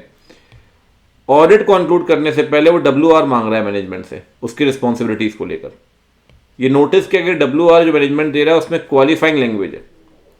देखो सर ऐसा है, WR आप मांगिए, आपको राइटिंग में मैनेजमेंट WR देगा, ठीक। क्वालिफाई लैंग्वेज अभी बात करते हैं। He has also communicated significant findings from audit in writing with TC. बिल्कुल ठीक बात है, 260 के अंदर आप सिग्निफिकेंट फाइंडिंग्स बताइए और उसकी कॉपी भी उसने रखी है। बिल्कुल जो भी आपने बताया 260 कहता है, आपको उसका डॉक्यूमेंटेशन करना है। देर आर सर्टेन मैटर्स जो कम्युनिकेट किए गए हैं ओरली भी। अगर ओरली भी आपने किया है ना, अगर राइटिंग में बताया है तो उसी का डॉक्यूमेंटेशन कर लो, 260 कहता है। अगर ओरली बताया है तो फिर राइटिंग में लिखोगे अपने क्या और किसको बताया, उसका भी डॉक्यूमेंटेशन करो। तो ओरल जो आपने बताया है उसका भी डॉक्यूमेंटेशन करना पड़ता है भाई, ठीक है ना। चलिए अब चलते हैं आगे। जहां तक गोइंग कंसर्न की बात है, कौन सा स्टेटमेंट मोस्ट अप्रोप्रिएट है? कहता है आपको अनमॉडिफाइड ओपिनियन देनी चाहिए। अरे सर देखो ऐसा है, मैं आपको बताऊं, इन्वेंट्री मिसिंग है, आपने मैनेजमेंट से बात की, मैनेजमेंट ने आपको भरोसा दिलाया कि सर जियोपॉलिटिकल सिचुएशन चल रही चाइना के साथ, इसलिए इन्वेंट्री आई नहीं। आप मैनेजमेंट से सेटिस्फाइड हो, मैनेजमेंट डिस्क्लोजर दे भी रहा है फाइनेंशियल में, क्या दिक्कत है? अनमॉडिफाइड ओपिनियन देंगे। हाँ, एक सेपरेट पैराग्राफ ऐड कर सकते हैं गोइंग कंसर्न की मटेरियल अनसर्टेनिटी वाला, याद करिए। तो कहता है ऑडिटर अनमॉडिफाइड ओपिनियन देगा, क्वालिफाइड ओपिनियन देगा, अनमॉडिफाइड ओपिनियन देगा, साथ में एक सेपरेट पैराग्राफ ऐड कर सकता है मटेरियल अनसर्टेनिटी वाला। उसने बताया कि भाई अनसर्टेनिटी तो है लेकिन मैनेजमेंट ने डिस्क्लोजर दिया हुआ है, 570 वाला पॉइंट है, ठीक। जहां तक गोइंग कंसर्न बेसिस की बात है, कौन सा स्टेटमेंट ट्रू है? कंपनी को नेट लॉस हो रहा है फाइनेंशियल में, essentially not a going concern, ऐसा तो नहीं है। Following going concern assumption is primary duty of the auditor. देखो सर ऐसा है, मैनेजमेंट की प्राइमरी ड्यूटी है गोइंग कंसर्न एजम्पशन फॉलो करने की, फंडामेंटल अकाउंटिंग एजम्पशन है, मानना ही पड़ता है मैनेजमेंट को। अगर कंपनी गोइंग कंसर्न नहीं है तो उसके फाइनेंशियल स्टेटमेंट बनाए जाएंगे लिक्विडेशन बेसिस, बिल्कुल ठीक बात है। अगर कंपनी गोइंग कंसर्न नहीं है तो उसके फाइनेंशियल बनेंगे लिक्विडेशन बेसिस पे। आप बताइए कौन सा स्टेटमेंट ट्रू है ऑडिटर की रिस्पॉन्सिबिलिटी को लेकर, ठीक है सर। कहता है ऑडिटर की कोई ऑब्लिगेशन ही नहीं है उन सारे इवेंट्स को लेकर जो 31 मार्च के बाद हुए हैं और ऑडिट रिपोर्ट डेट के बीच में, मतलब सब्सिक्वेंट इवेंट को लेकर ऑडिटर की कोई ऑब्लिगेशन ही नहीं है। तो 560 कह रहा है मैं क्या जॉब छोड़ दूं क्या? कोई ऑब्लिगेशन नहीं है सर, वाह। After signing the report, sir before date of audit report को लेकर भी जिम्मेदारी है और after date of audit report को भी। अगर आपको पता चलता है कि भाई पहले पता चलता है शायद आप रिपोर्ट अमेंड करते तो रिस्पॉन्सिबिलिटी तो वहाँ भी याद करिए, मैनेजमेंट से बात करेंगे, मैनेजमेंट कैसे एड्रेस कर रहा है वो देखेंगे। अगर अमेंड करने को तो मैनेजमेंट बोलेंगे अमेंड कर, अमेंड करेगा तो कुछ और, फिर अमेंडमेंट नहीं करेगा तो कुछ और, तो वो काम तो करना पड़ेगा आपको। ऑडिटर को सिर्फ WR भरोसा करना चाहिए, सब्सिक्वेंट इवेंट को लेकर और कुछ करने की जरूरत नहीं है। ऑडिटर नेसेसरी प्रोसीजर परफॉर्म करेगा ताकि इवेंट्स का पता लगा पाए जो फाइनेंशियल स्टेटमेंट डेट और रिपोर्ट डेट के बीच में हुए हैं, करना तो पड़ेगा। क्वालिफाइंग लैंग्वेज की जहां तक यूज की बात है, कौन सा स्टेटमेंट मोस्ट अप्रोप्रिएट है? देखो सर ऐसा है, अगर आपको ऐसा लगता है कि मैनेजमेंट जो WR दे रहा है, TCW जो WR दे रहा है, ठीक, उसमें मैनेजमेंट TCWG ने अपनी सारी बातें इंक्लूड की हैं। अरे भाई इनकी सेना कहां घूम रही है, सारी बातें इंक्लूड की हैं। तो अगर इनकी सारी बातें इंक्लूड की गई WR जो भी रिस्पॉन्सिबिलिटीज है, उस रिस्पॉन्सिबिलिटी को बताते हुए अगर कहीं भी ऐसा लगता है कि भाई कुछ क्वालिफिकेशन यूज कर रहा है मैनेजमेंट WR में, तो वो एक्सेप्ट कर सकते हैं आप, अदरवाइज एक्सेप्ट नहीं करेंगे। तो कहता है ये रीजनेबल ऑडिटर के एक्सेप्ट कर सकता है वो वर्डिंग और ऑडिटर सेटिस्फाइड है कि रिप्रेजेंटेशन जो दिए हैं वो अपने रिस्पॉन्सिबिलिटीज को लेकर दिए गए हैं और उस बारे में नॉलेज है आपको इन मैटर्स का। तो कहता है आप एक्सेप्ट कर सकते हैं क्वालिफाइंग लैंग्वेज, अगर वो क्वालिफाइंग लैंग्वेज उनकी रिस्पॉन्सिबिलिटी के लेकर है तब। जहां तक ऑडिटर रिस्पॉन्सिबिलिटी की बात है, जो मैटर आपने बताए हैं ओरली, कहता है सर देखो ओरली भी अगर आपने बताए हैं तो आपको डॉक्यूमेंटेशन तो फिर भी करना पड़ेगा। 260 किस चीज़ का, कब बताया और किसको बताया? राइटिंग में किया था, राइटिंग में बताया था तो उसी का डॉक्यूमेंटेशन कर लो। और अगर ओरली आपने बताया है तो कहता है भैया उस केस में किसको बताया और क्या बताया उसका डॉक्यूमेंटेशन कर लो, ठीक। अब चलते हैं भाई ऑडिट रिपोर्ट में। AB एंड कंपनी एक फर्म है चार्टर्ड अकाउंटेंट्स की, मुंबई बेस्ड है, A और B पार्टनर है। फर्म कई सारे असाइनमेंट कर रही है ऑडिट के, partner are taking a summary of their work, ठीक है। ऑडिट रिपोर्ट इशू कर रहे हैं क्लाइंट्स को लेकर। आपसे रिक्वेस्ट किया गया कि आप following and answer the question that follow. चलो एक करके पढ़ते हैं भाई कौन कौन से मैटर है, कौन कौन से मैटर है। पहला, ऑडिट के दौरान परसिस्टेंट एंड कंपनी किया, आपने क्या देखा? आपने देखा कि फर्म ने अपना मेथड डेप्रिसिएशन चेंज किया है, लेकिन रेट्रोस्पेक्टिव इफेक्ट के साथ नहीं। आपने कैलकुलेशन कंप्यूट किया डेप्रिसिएशन का, ठीक, और आपका क्लाइंट आपको कह रहा है कि they don't want to change the financial statement and if auditor persuades they may give the effect in the next financial year. कहता है सर आपने देखा कि आपके क्लाइंट ने मेथड ऑफ डेप्रिसिएशन चेंज किया but has not given the retrospective effect. आपने difference निकाला तो वो कह रहे हैं अगले साल से कर देंगे। सर देखो ऐसा है कि मेथड ऑफ डेप्रिसिएशन जो है ये अकाउंटिंग पॉलिसी है, और एसएलएम में डब्ल्यूडीवी जो भी आपको करना है एएस10 याद करिए, वो इकोनॉमिक बेनिफिट्स क्या मिलने वाले हैं फ्यूचर में उसके हिसाब से अपन करते हैं कि भाई कौन सा सिलेक्शन करना अपन ने। तो पहली बात इन्होंने चेंज कर दिया और आगे के लिए कर रहे हैं। ठीक है सर, अगर आगे के लिए कर रहे हैं तो उस केस में आज आप चेंज कर रहे हैं, कह रहे हैं हम इस साल तो नहीं करेंगे अगले साल से करेंगे। तो सर अगर इस साल नहीं करते तो कहीं ना कहीं इस साल को लेकर मिसस्टेटमेंट तो होगा, क्योंकि लिखा हुआ है not with the retrospective effect. Effect तो आपको देना पड़ेगा अगर आप 24-25 के लिए कर रहे हो और डिफरेंस है डेप्रिसिएशन में और आपने निकाला है तो मिसस्टेटमेंट तो है। लेकिन मिसस्टेटमेंट जो है ये सिर्फ एक जगह को लेकर है, डेप्रिसिएशन, और किसी चीज़ को लेकर नहीं है। तो ये मटेरियल तो है लेकिन परवेजिव नहीं है। ठीक, anyways this is M but not P. आगे बढ़ते हैं, दूसरा बताओ। ड्यूबियस ब्रदर्स को लेकर ऑब्जर्व किया गया कि फर्म का एक बहुत बड़ा अमाउंट जो है कैश सेल का है और कोई डिटेल नहीं है कस्टमर की कि वो सेल किसको की गई थी, सेल की डिटेल ही नहीं है। बाद में कैश जो जनरेट किया गया उसे बैंक में जमा भी नहीं किया गया रेगुलरली। जब बी ने पूछा कि भाई अपॉर्चुनिटी दो आप कैश काउंट करने की, तो मैनेजर कह रहा है कैश की ओनरशिप तो ओनर के पास है और आपको नहीं दे पाएंगे कैश। आपको अपॉर्चुनिटी देने से मना कर दिया, कैश इवन आपको स्टॉक वेरिफिकेशन चेक करने से मना कर दिया। सर देखो यहाँ तो स्टेटमेंट था, आपने कंक्लूड कर लिया था, यहाँ लिमिटेशन और स्कोप है, मतलब आप एस&डी एविडेंस नहीं ले पा रहे हो। एस&डी एविडेंस नहीं ले पा रहे हो, ना तो कैश चेक करने दिया गया ना स्टॉक चेक करने दिया। अगर मटेरियल भी है और परवेजिव भी है तो इस केस में डिस्क्लेमर देंगे, और इस केस में मटेरियल बट नॉट परवेजिव था तो इस केस में क्वालिफाइड देंगे। ठीक, ऑडिट के दौरान तीसरा है ऑनेस्ट, दूसरा कौन सा, डूबियस, ऑनेस्ट।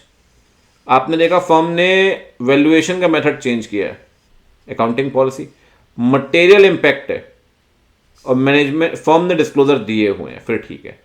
अगर अकाउंटिंग पॉलिसी चेंज किया, AS1 कहता है आपको डिस्क्लोजर देना पड़ेगा। अगर आप डिस्क्लोजर नहीं देते तो फिर अपन मॉडिफाइड ओपिनियन देते, लेकिन डिस्क्लोजर दिया गया तो अनमॉडिफाइड देंगे ऑनेस्ट को लेकर।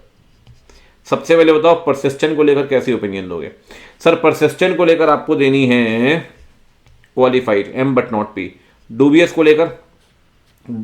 लेकर सर देखो ना कैश चेक करने दिया गया ना स्टॉक चेक करने दिया गया, दोनों से मना कर दिया, तो M+P दोनों है, तो इस केस में क्या दोगे, डिस्क्लेमर। और ऑनेस्ट के केस में क्या मुद्दा है ऑनेस्ट में? ऑनेस्ट में मुद्दा है सर कि हाँ वैल्यूएशन चेंज किया है लेकिन डिस्क्लोजर दिया, तो अनमॉडिफाइड देंगे। इतना जरूर कर सकते हो कि अनमॉडिफाइड के साथ जो चेंज किया गया है अकाउंटिंग पॉलिसी में उसे EOM में बता सकते हो 706 के हिसाब से, क्योंकि चेंज तो है ही अकाउंटिंग पॉलिसी में। तो कहता है सर आप एक काम करो, आप दो क्वालिफाइड, आप दो एडवर्स, आप दो EOM, हाँ ये ठीक है, प्लस अनमॉडिफाइड सॉरी। दूसरा, अगर ऑडिटर ऑडिट कंप्लीट करने के बाद उसे ऐसा लगता है कुछ मिसस्टेटमेंट है, दे आर नॉट परवेजिव, तो क्या करेगा? सर मटेरियल है लेकिन परवेजिव नहीं है, तो अगेन क्वालिफाइड ओपिनियन देनी है आपको उस केस में। ठीक, अगला कहता है ऑडिटर ने कंक्लूड किया फाइनेंशियल को बनाया गया है इन accordance with the FRF। In accordance with the FRF मतलब फाइनेंशियल रिपोर्टिंग फ्रेमवर्क मानते हो तो अनमॉडिफाइड दोगे आप इस केस में। यस बीरो, आय हाय आय हाय आय हाय आय हाय आय हाय आय हाय आय हाय। Special features of audit of different type of entities, chapter 9। आइए जी, इम्प्लीमेंटेशन चेक कर रहे हैं नागपुर मेट्रो रेल प्रोजेक्ट का। क्या बात है सर, अच्छी बात है, करना भी चाहिए। C&AG परफॉर्मेंस ऑडिट, खुशबू आ रही है यहां से। कहता है ऑडिट फाइंडिंग प्लेस की गई है CAG की वेबसाइट में। लोकेशन जो न्यू एयरपोर्ट स्टेशन की है वो आइडियल नहीं है राइडरशिप के हिसाब से, क्योंकि पॉपुलेशन के कारण और आगे और भी स्टेशन वगैरह हैं, और एक्सेसिबिलिटी को देखते हुए जो आपने स्टेशन खोला है वो सर आइडियल नहीं है। कोई वेस्टफुल खर्चा तो नहीं कर दिया आपने प्रॉपर्टी के अंदर? एनीवेज पढ़ते हैं। पहला है स्टेशन की जो लोकेशन है वो सही नहीं है। जो दूसरा स्टेशन है कॉटन मार्केट स्टेशन, जो एडिशनल स्टेशन है, वो हैव हाई पीक आर और but the work was kept on hold midway, बीच में ही काम रोक दिया कि भाई फंड के क्रंचेज आ चुके हैं, पैसा नहीं आ रहा है स्टेक होल्डर की तरफ से। सिचुएशन मैनेज की गई है थ्रू प्रायोरिटाइजेशन ऑफ वर्क, ठीक है। एक और फाइंडिंग आपने देखी कि जो हरियाणा पावर जनरेशन कॉरपोरेशन है, जो होली ओन गवर्नमेंट कंपनी है, ठीक है, उसमें आपने क्या देखा, होली ओन गवर्नमेंट कंपनी है, तो इसकी ऑडिट तो सीए ही करेगा, सीए प्लस सीओपी। कहता है मेन रीजन जो है वो हाई वेरिएबल कॉस्ट है थर्मल पावर स्टेशन की, जिस कारण से क्या हो रहा है कि प्लांट बैक डाउन कर जाते हैं, बंद हो जाते हैं, क्योंकि हाई वेरिएबल कॉस्ट है। रिपोर्ट दी गई पार्लियामेंट में, ठीक है। मेन फीचर्स दिएगा डायरेक्ट टैक्स एडमिनिस्ट्रेशन, ठीक है, कॉन्स्टिट्यूशन ऑफ इंडिया, ताम झाम चल रहा है पूरी कहानी। Radial finance corporation government company है, ऑडिट जो है कर रहा है स्टैट्यूटरी ऑडिटर, बिल्कुल ठीक बात है, अपॉइंट तो सीएनडीजी करेगा। Bharat insurance company general insurance government own company है, इसकी ऑडिट सीएनडीजी कर रहा है। देखो सर, गवर्नमेंट कंपनी की ऑडिट सीएनडीजी नहीं करता, उसकी ऑडिट सीए ही करता है, अपॉइंटमेंट सीएनडीजी करता है, ठीक। तो अब आपसे पूछा गया है सर इस केस में क्या होगा बताइए। जो आप चेक कर रहे हैं कि स्टेशन यहाँ बनाया गया, स्टेशन में काम बीच में रोक दिया गया, काम कंप्लीट नहीं हुआ, या स्टेशन की लोकेशन सही नहीं है, ये आप क्या कर रहे हो, ये आप चेक कर रहे हो सर इफेक्टिवनेस या एफिशिएंसी। जब ये एफिशिएंसी इफेक्टिवनेस चेक करते हैं उसे कहते हैं performance audit. Haryana power generation में आप क्या चेक कर रहे हो, हरियाणा पावर जनरेशन में भी आप क्या चेक कर रहे थे, हरियाणा पावर में हाँ आप ये चेक कर रहे थे कि भाई जो पावर जनरेट हो रही है वो लो हो रही है, क्योंकि वेरिएबल कॉस्ट ज़्यादा है। पावर जनरेशन लो है मतलब अगेन इफेक्टिवनेस कम है, तो यहां भी आप क्या चेक कर रहे हो, परफॉर्मेंस। मोस्ट एप्रोप्रिएट स्टेटमेंट क्या होगा रिपोर्ट को लेकर जो पार्लियामेंट में दी गई डायरेक्ट टैक्सेस को लेकर। देखो सर ऐसा है, जो भी रिपोर्ट पार्लियामेंट में आप देंगे वो पहले सबमिट होगी प्रेसिडेंट के पास अंडर आर्टिकल 151, बिल्कुल ठीक बात है। कह रहे सबमिट करेंगे प्राइम मिनिस्टर, सबमिट करेंगे प्रेसिडेंट बाय सीबीडीटी। सीबीडीटी को करेगा सर, वो तो करेगा तो सीएनडीजी ना यार, और प्राइम मिनिस्टर प्रेसिडेंट को सबमिट करेगा सीएनडीजी। सप्लीमेंट्री ऑडिट कौन कराएगा, सीएनडीजी, ठीक है। कौन करेगा, या तो मेन ऑडिटर कर सकता है या कोई और भी कर सकता है, ध्यान रखिए, जरूरी नहीं है कि वही करे, लेकिन ऑर्डर कौन करेगा, who is empowered to conduct, तो ऑर्डर तो सर सीएनडीजी ही करेगा, क्योंकि ऑडिटर भी वही अपॉइंट करता है, सप्लीमेंट्री को भी वही अपॉइंट करता है। 143 सबसेक्शन 6। जहां तक ऑडिटर के कमेंट है इंश्योरेंस कंपनी को लेकर, कौन सा एप्रोप्रिएट स्टेटमेंट है उसको लेकर, देखो सर ऐसा है कि ऑडिटर ने कमेंट दिए हैं इंश्योरेंस कंपनी को लेकर। आप ये देखिए कहां गए, हाँ, Bharat insurance company general insurance company auditor ने अपॉइंट किया गया है। एनुअल रिपोर्ट जो उसमें कमेंट है स्टैट्यूटरी ऑडिटर का कि भाई जो मैटर है कि क्या कंपनी ने सही में रिकंसिलेशन किया है इंटर कंपनी बैलेंसेस का। अब सर ऑडिटर जो कमेंट देगा, क्या सीएनडीजी उस कमेंट को कंसीडर नहीं करेगा, बिल्कुल करेगा। गवर्नमेंट कंपनी ऑडिट तो ऑडिटर ही करेगा, स्टैट सीए प्लस सीओपी, लेकिन कमेंट को तो कंसीडर करेगा ना सीएनडीजी। तो कहता है such are likely to be comment of test audit. कैसी बात कर रहे हो, कह रहा है such are likely to be comment in respect of the directions to statutory auditor, बिल्कुल ठीक बात है। आप याद करें 143 सबसेक्शन 5 के अंदर ये पॉइंट आप लॉ के अंदर ही पढ़ते थे कि गवर्नमेंट कंपनी में ऑडिटर का अपॉइंटमेंट कौन करता है, ऑडिटर का अपॉइंटमेंट करता है सीएनडीजी। ऑडिटर को अपॉइंट भी करता है, उसको डायरेक्शन भी देता है ऑडिट करनी कैसे। तो कहता है जो डायरेक्शन सीएनडीजी ने दिए हैं कहीं ना कहीं उन डायरेक्शंस को मानते हुए वो रिपोर्टिंग कर रहा है आपको। अगर ऑडिटर ने आपको बोला है कि भाई ऑडिटर के कमेंट्स थे कि क्या कंपनी ने सही में रिकंसिलेशन किया है, तो कह रहा है ये उसने क्यों किया होगा, क्योंकि सीएनडीजी ने उसको बोला होगा ये करने के लिए, और सीएनडीजी को बताएगा तो सीएनडीजी कंसीडर करेगा उस बात को।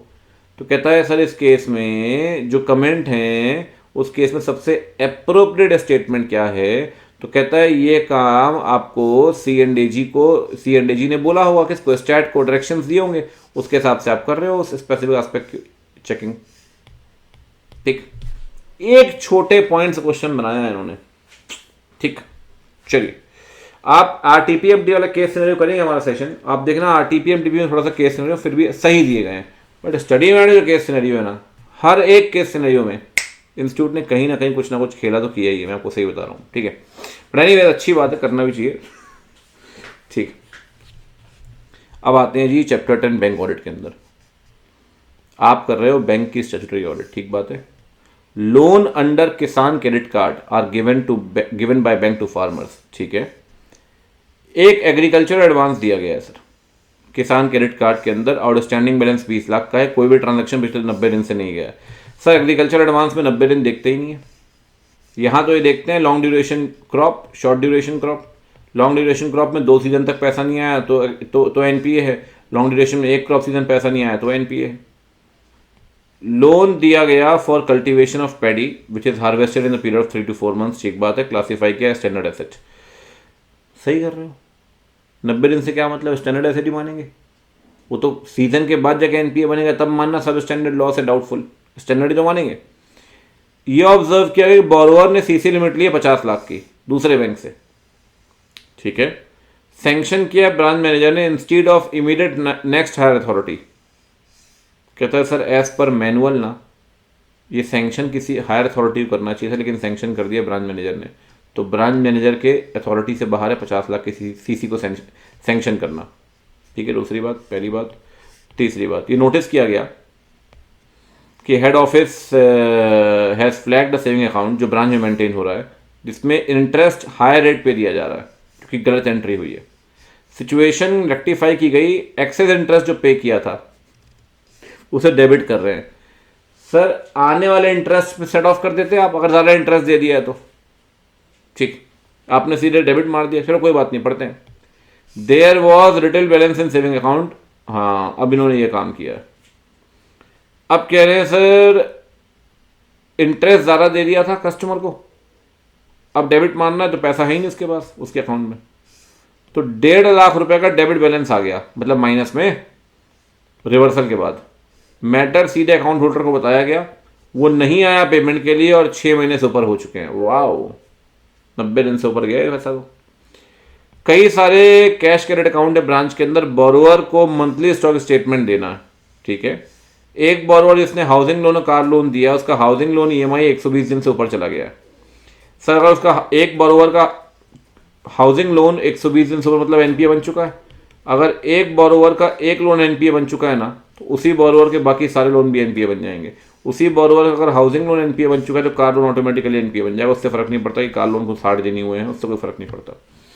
कभी भी क्लासीफाई करते हैं एनपीए को तो बोरोवर वाइज करते हैं, ठीक है, न कि फैसिलिटी वाइज। एनीवेज चलिए आगे बढ़ते हैं। सबसे पहला क्वेश्चन कहता है एग्रीकल्चर एडवांस को लेकर आपने अभी भी स्टैंडर्ड एसेट माना है। स्टैंडर्ड मतलब आपने उसे एनपीए नहीं माना है, स्टैंडर्ड का मतलब आपने उसे एनपीए नहीं माना, ठीक किया आपने।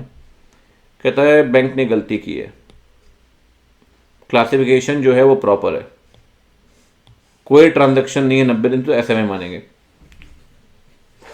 90 दिन लगाई क्यों रहे हो यार, एसएमए मानते हैं 0 to 30, 31 से 60, 61 से 90, क्लासिफिकेशन प्रॉपर है। जहां तक टेकन ओवर अकाउंट दूसरे बैंक से, कौन सा स्टेटमेंट अप्रोप्रिएट है, बिल्कुल ठीक बात है। कहता है सर देखो टेकन ओवर अकाउंट है दूसरे बैंक से, ये देखो आपने क्या किया, एक बोरोवर का अकाउंट था, सीसी 50 लाख की थी, वो आपने ओवरटेक किया दूसरे बैंक से, और सैंक्शन ओवरटेक किया है। मतलब क्या होता है, जैसे मेरा लोन चल रहा है एसबीआई में, मुझे एक दिन फ़ोन आया, बोले सर आपको कितना रेट ऑफ इंटरेस्ट मिल रहा है। मैंने कहा भाई मेरे को तो 7.8 मिल रहा है, तो बैंक ऑफ इंडिया वाले कहते हैं जी हम आपको 7.1 दे देंगे।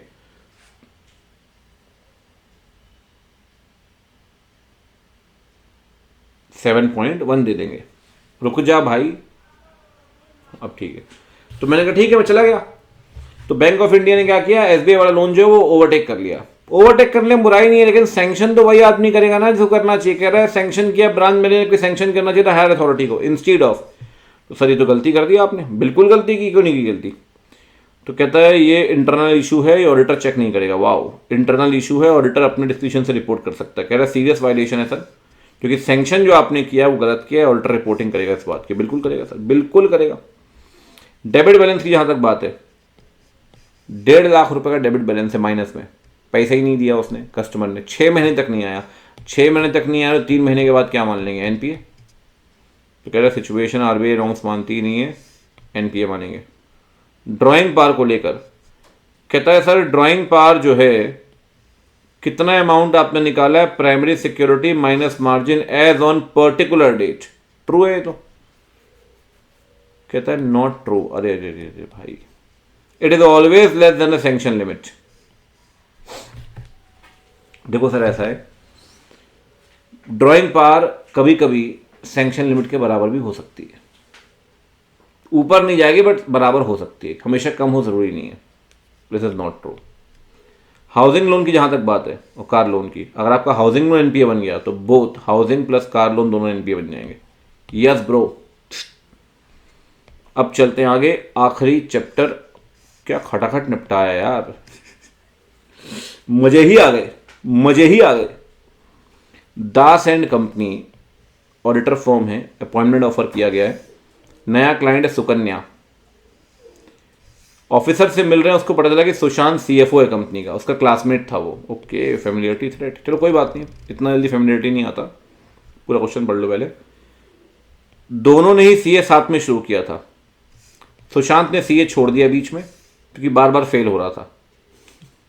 अरे भाई ये क्या खतरनाक क्वेश्चन बना रहा है इंस्टीट्यूट। बच्चे कह रहे हम चले जाएंगे डिप्रेशन में, सर ऐसे मत करवाओ। और अपना लक एमबीए में शुरू कर रहा था, ठीक है सर एमबीए कर लिया उसने, अच्छी बात है, सीएफओ बन गया, बड़ी अच्छी बात है, कोई दिक्कत नहीं है। इनिशियल डिस्कशन हुए तो पता चला कि कंपनी नई सर्विसेज लेकर आ रही है वेदर फोरकास्टिंग की।